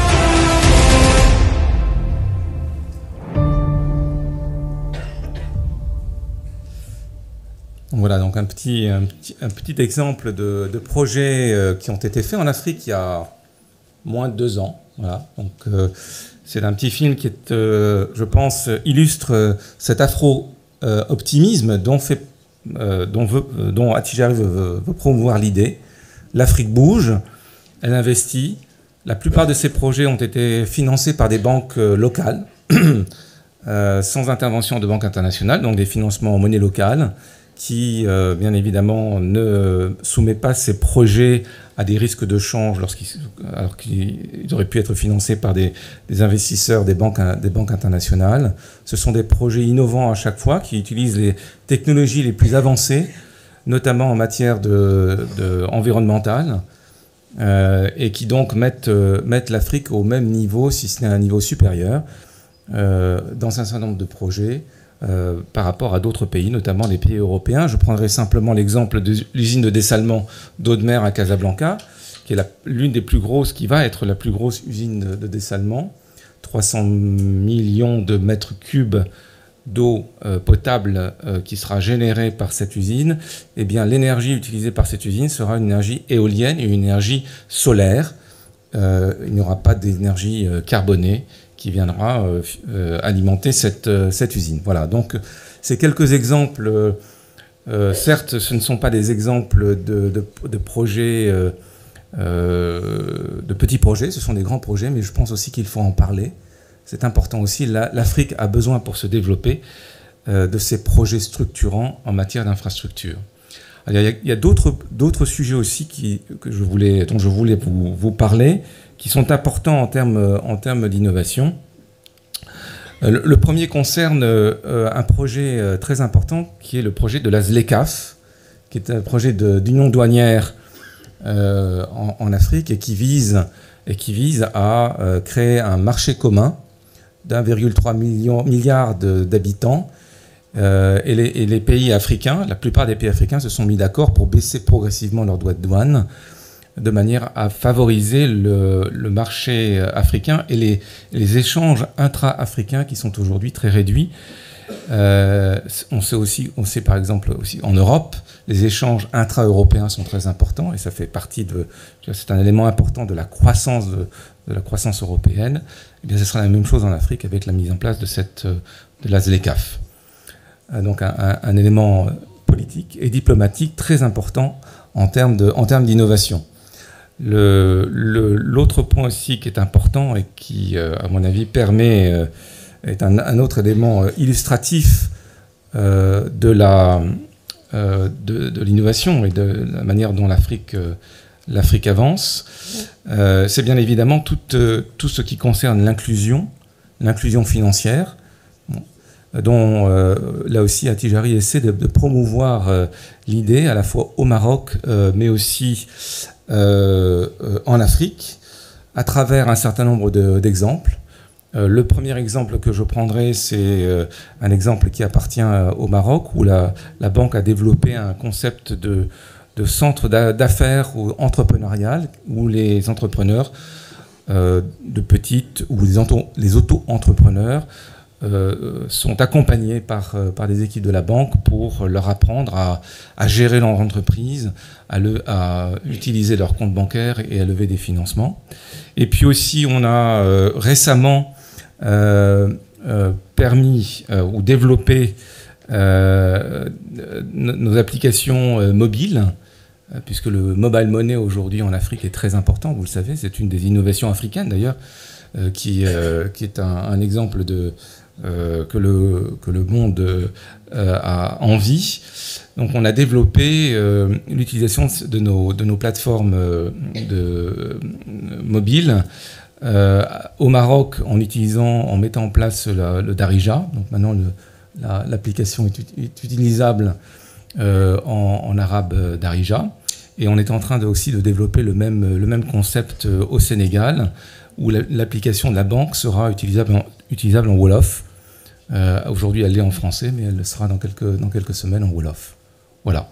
Donc quelques exemples concrets de l'innovation qui est portée par une des banques panafricaines. Voilà. Je vous remercie.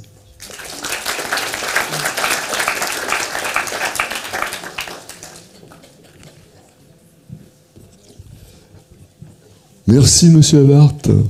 Vous ne l'avez pas vraiment dit, mais Attijari Fabank, depuis une quinzaine d'années, rayonne en Afrique, jusqu'en Afrique de l'Est, en Afrique de l'Ouest, puis de l'Est aussi.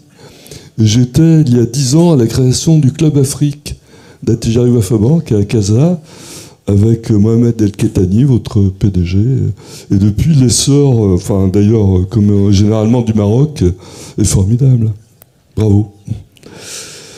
Eh bien, on va écouter à nouveau Madame Ibtissam Daïf, qui va parler au nom du docteur Salah Barbari, qui est d'origine copte, donc égyptien, mais qui est complètement francisé parce qu'il est devenu leader de son produit, la Barbari plante, et il est installé à Saint-Étienne. Donc, merci, cher Ibtissam, de parler en son nom. Merci. Un peu d'imagination, c'est pas moi qui parle, normalement c'est le docteur Barbari. C'est un immense honneur de m'adresser à vous à l'occasion de cette conférence consacrée aux innovations frugales et performantes. celle qui change le monde, non pas par la démesure, mais par l'intelligence du simple et du durable. Cette philosophie « faire mieux avec moins » m'anime depuis plus de 40 ans. C'est elle qui a inspiré la création des fertilisants hydro-rétenteurs Barbarie-Plante. Une technologie née d'une conviction profonde qu'aucun être humain ne devrait mourir de faim ni de soif simplement par faute d'eau. L'eau, source de vie, mais de plus en plus rare. D'ici 2030, une personne sur 2 dans le monde vivra en stress hydrique sévère. En Afrique, plus de 60% de l'eau d'irrigation s'évapore avant d'atteindre les racines.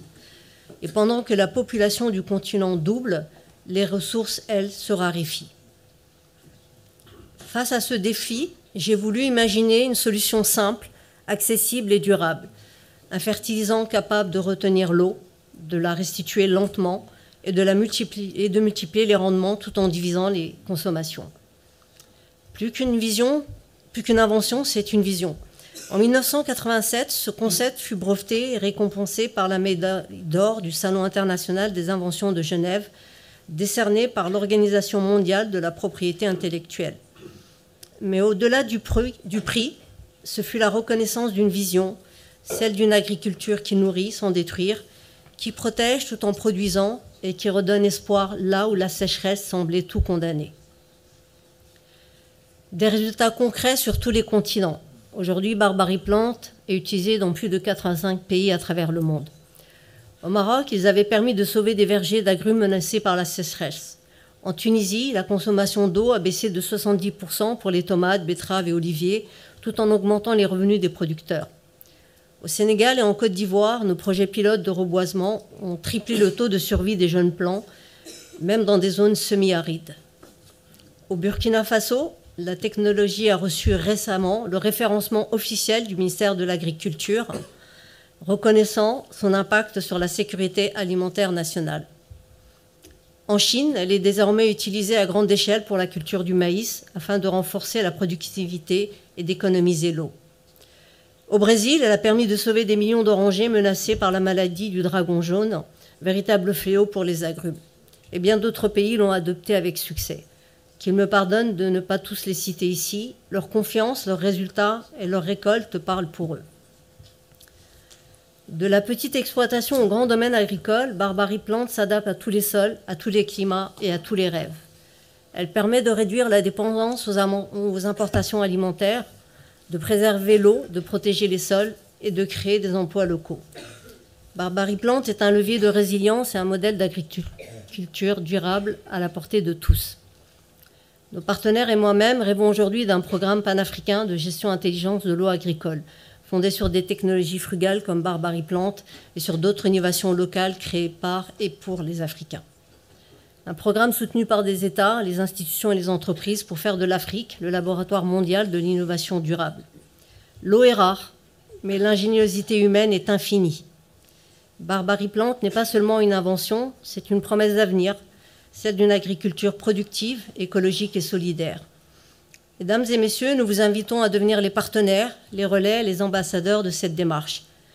Ensemble, transformons une simple innovation frugale en une révolution verte pour l'Afrique et pour le monde entier. Il vous remercie pour votre écoute. Et donc, je vais profiter pour conclure, si vous voulez bien, sur les 4 innovations présentées. Donc, comme vous avez pu le constater, mesdames et messieurs, ces 4 innovations ne sont pas simplement des prouesses techniques. Elles portent en elles une vision, une promesse, une espérance. Elles prouvent que la technologie, lorsqu'elle est guidée par l'éthique et la solidarité, peut devenir un outil d'émancipation et de développement durable. Nos technologies offrent une liberté économique, financière et sociale aux pays qui les adoptent. Et grâce à notre charte éthique, nous garantissons un accès équitable, responsable et juste à ces innovations. Ensemble, avec nos partenaires, nos experts, nos entreprises locales, nous bâtissons un monde où chaque peuple peut marcher vers son avenir, avec confiance, autonomie et dignité. Je vous remercie du fond du cœur pour votre présence, votre confiance et votre engagement.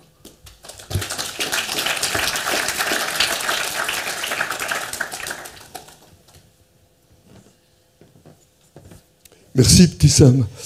La charte éthique, on a tous compris que ce qui est recherché, C'est autant le partage, c'est pas les super profits, des profits suffisants pour pérenniser l'entreprise, comme dirait le professeur Amen Moulou, qu'il faut applaudir aussi pour sa patience.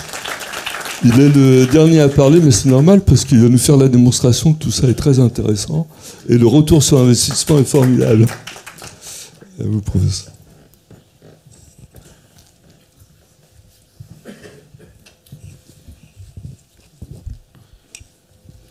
Mesdames et messieurs, les ambassadeurs et les ambassadrices, donc, chers invités, c'est avec un énorme plaisir que je participe avec vous aujourd'hui à cette conférence.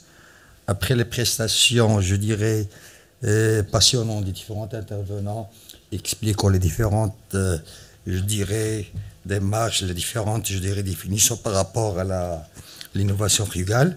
Moi, permettez-moi, en tant que financier, d'apporter une analyse financière et stratégique de ces 4 produits en tant que, je dirais, mon rôle, c'est de mesurer la viabilité et leur potentiel en croissance économique et en termes d'avantages comparatifs. Donc, pour les minopeintes, donc, il n'est pas qu'une peinture, c'est une solution technologique pour une grande efficacité énergétique et environnementale, comme il l'a expliqué Mme Betty. L'absorption de la lumière le jour et la restitution pendant la nuit permet une grande économie d'énergie, à savoir l'optimisation de l'éclairage public et la résilience et la résistance plutôt dans le temps aux aléas climatiques. Quelques indicateurs clés seulement. Pour une économie énergétique, minimum 25% observé sur la facture d'éclairage public. Donc, quand elle restitue, je dirais, la lumière pendant la nuit, donc c'est l'immunopeintre qui prend la relève, donc il y a automatiquement une économie de l'éclairage public. Alors, pour le retour moyen sur investissement, ça peut aller jusqu'à plus de 400% sur une durée de 5 ans. Ça veut dire quand on investit, on l'immunopeintre, ça veut dire qu'on n'a pas besoin de revenir chaque fois pour réparer, pour refaire, et pour etc. Donc, il résiste dans le temps, malgré tous les aléas climatiques, donc il est capable de générer de la lumière pendant une longue durée. Alors, pour le retour moyen, on a dit plus de 400%. Alors, pour le financement possible, c'est les partenariats publics, privés, et c'est des cofinancements divers. Alors, ces montages financiers permettent de transformer ces coûts budgétaires en actifs productifs, tout en respectant les critères écologiques. C'est-à-dire, tout simplement, investir dans une peinture, je dirais, classique qui est utilisée actuellement, ça coûte moins cher, mais elle est dégradable à court terme. Donc, c'est un cycle lent, l'immunopeintre, donc qui dure dans le temps. On revient sur investissement après 5 ans, plus de 400%. Ce n'est pas la peine de refaire chaque fois, je dirais, la peinture. Alors, pour Magic Road, permettez-moi, les gens qui sont spécialistes, moi je veux placer tout simplement un petit mot et dire, Magic Road, c'est une innovation technologique dans le domaine des infrastructures. Nous sommes ici face à une réponse directe à des enjeux d'infrastructures coûteux dans plusieurs pays. C'est un produit de cycle lent. Il permet une grande stabilité de route à long terme. Donc, quelques indicateurs financiers. C'est plus de 30% d'économie par kilomètre. Quand on parle, je dirais, de l'utilisation de bitume comme élément primordial dans l'établissement des routes. Donc, Magic Road, il vous permet d'économiser 30% minimum sur 1 kilomètre. Alors, le retour moyen sur investissement, il est plus de 10% sur 5 ans. Donc, pour montrer, c'est un produit avec cycle lent, il est productif à long et moyen terme. Alors, pour les financements possibles, c'est toujours, il y a des fonds d'infrastructures régionaux. Pour l'Afrique, c'est la Banque africaine de développement. Pour l'Asie, c'est la Banque asiatique. Donc là où, je dirais, dans tous les continents, il y a la possibilité de partenariat, financement public et privé. Alors, ce financement, il permet, d'une manière logique, la pression budgétaire sur les fonds publics, tout en garantissant la durabilité des routes. Alors, le troisième produit, c'est Clean Water. Le besoin en eau, c'est un besoin universel et vital. Donc, cette technologie de purification d'eau est un potentiel énorme dans les zones rurales où la créance en eau est observée d'une manière importante. Quelques indicateurs recyclés en termes d'avantages comparatifs. Un retour moyen sur investissement qui dépasse plus de 280% sur 5 ans. Un gain sanitaire estimé à moins de 20% des maladies hydriques, parce que l'utilisation de l'eau qui n'est pas potable, donc ça cause des maladies. Ce qu'on appelle les maladies hydriques, ça génère tout, je dirais, un budget de coût pour faire guérir les gens. Alors il y a moins de 20% de maladies hydriques qui sont observées avec l'utilisation de cette eau potable qui s'appelle Clean Water. Alors pour les financements, c'est la même chose. Il y a toujours des subventions. Il y a des subventions en CG, il y a des financements partenariats publics et privés, il y a des fonds internationaux, de la microfinance, voire même l'émission de quelques obligations vertes par les États pour le financement des projets d'investissement de ce type. Le quatrième produit, donc le finance, en fait, l'investissement dans ce produit, c'est un financement, on avait dit, il assure un impact social et favorable tout en étant économiquement viable. En arrivant au quatrième produit, Barbarie Plant, c'est un produit naturel à fort potentiel agricole et nutritionnel, avec une grande productivité et une consommation optimale de l'eau. C'est un fertilisant agricole dans une chaîne de valeur durable qui assure la sécurité alimentaire. Les indicateurs clés, on peut avoir valablement une marge brute de 57%. Le retour sur investissement, elle dépasse 300% sur 5 ans. Pour les financements, c'est un partenariat public-privé, les fonds verts, microcrédits, subventions écologiques, etc. Donc ce modèle de financement, il favorise la sécurité alimentaire tout en créant une chaîne de valeur durable. Alors, en conclusion, permettez-moi de vous dire que ces produits sont en parfaite harmonie. Un portefeuille d'investissement durable et complémentaire. L'immunopente, dépenses énergétiques urbaines, c'est la réduction. Pour Magic Road, renforce l'infrastructure à moindre coût. Pour Clean Water, il améliore la productivité et la santé des populations. Pour Barbarie Plant, il consolide la résilience agricole et environnementale et assure la sécurité alimentaire.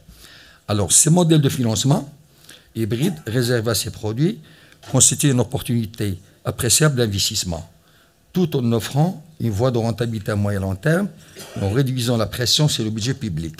Ces 4 solutions incarnent une nouvelle logique inscrite dans une tendance mondiale, moins d'eau, moins d'énergie, plus d'impact économique et social. D'ailleurs, c'est les règles sur lesquelles repose, je dirais, l'innovation frugale. Donc c'est la simplicité, c'est l'adaptabilité, c'est l'accessibilité, c'est la durabilité. Donc on avait dit que ces 4 solutions incarnent une nouvelle logique inscrite dans la tendance mondiale, moins d'eau, moins d'énergie, plus d'impact économique et social. Il illustre parfaitement comment l'innovation, la rentabilité et le développement durable doivent converger. Et merci de m'avoir supporté pour cette minute.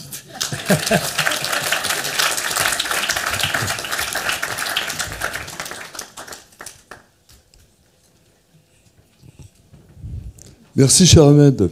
Alors, comme nous sommes en retard, je propose que les questions-réponses se fassent au cocktail, c'est juste à l'entrée. Est-ce que quelqu'un est contre ? Et qu'est-ce qu'il y a, Denis ? Je voudrais juste dire rapidement. Je vous remercie. Je m'appelle Rebecca Ayoko. Surtout, Monsieur Sem, pour l'eau. Vraiment, l'Afrique en a besoin. Et comme vous dites, l'eau, c'est la vie. Et directement, je vais aller, monsieur pour la banque, monsieur François Labad. Et alors, l'Afrique, dans tout ça, je trouve que ce que vous faites, c'est très grandiose. Peut-être parce que j'ai fait de la haute couture, que j'aime tout ce qui est grandiose, en passant. Et je me dis, laboratoire pharmaceutique, parce que la santé en Afrique, nous avons besoin vraiment de la santé. On voit tous les jours des enfants qui meurent, beaucoup des maladies se développent, et la nature de l'Afrique a les produits, c'est-à-dire la matière première, et dans l'Afrique, elle pousse les herbes, on peut les transformer, les laboratoires pharmaceutiques d'ici, ils vont là-bas, et pourquoi pas pour l'Afrique, parce que jusqu'à présent, C'est en Inde que maintenant on fabrique, il y a beaucoup de laboratoires pharmaceutiques en Inde. Et je rêve que m'Afrique aussi à ça, parce que la santé, l'eau est la santé en premier, et le reste, ça donne de la force pour suivre. Voilà, juste rapide comme ça. Et je vous remercie de m'avoir écouté. Merci madame. C'est des questions très légitimes et très pertinentes. Comme je l'ai dit précédemment, nous avons la solution. Ça ne sert à rien ce soir de continuer pendant des années à parler. Oui. Je m'engage devant vous et on peut régler l'eau potable moins de 2 ans. Partout. Merci. Dans les villages, Oui. dans les grandes villes, partout. Et nous avons des banquiers. J'ai annoncé plus ou moins 300 millions. Mais on va les chercher. Vous savez, si ce n'est pas panafricain, on va les chercher ailleurs. Oui. C'est pour ça que je suis l'ambassadeur des Nations Unies pour défendre l'intérêt de l'Afrique, avant tout humainement. Merci, voilà. Merci. Amen. Que Dieu vous protège et que ça porte son fruit. Merci. Merci, Abéni. Alors, on va juste faire 2 minutes encore la photo de famille. Denis, ne pars pas. Alors, les panélistes, est-ce que Amaury de Féligonte est encore là?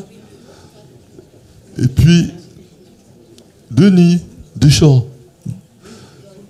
Toutes les personnes qui m'ont aidé, qui nous ont accueillis, notamment Madame la directrice de la communication, Pascal Pernet, qui est discrète là, mais qui va passer à la tribune maintenant, pour la photo. Denis Deschamps, qui m'a aidé aussi. Madame Monia Bedoui, si elle veut bien venir. Est-ce que j'ai oublié quelqu'un? Et puis Rebecca, tiens, Rebecca pour son intervention qui a été applaudie. Voilà. Mais on se lève pour la photo. Il est où le photographe? Je voudrais appeler aussi Fatima et Johan, sans qui cette belle conférence n'aurait pas eu lieu. Fatima et Johan, rejoignez-nous. Merci. Oui, Rebecca ne l'a pas dit, mais Rebecca était le mannequin vedette de Yves Saint-Laurent, une grande personnalité. Merci. Et Rebecca est avec nous pour le lancement de la chaire. Vous nous avez fait un défilé avec nos étudiants et c'était magnifique.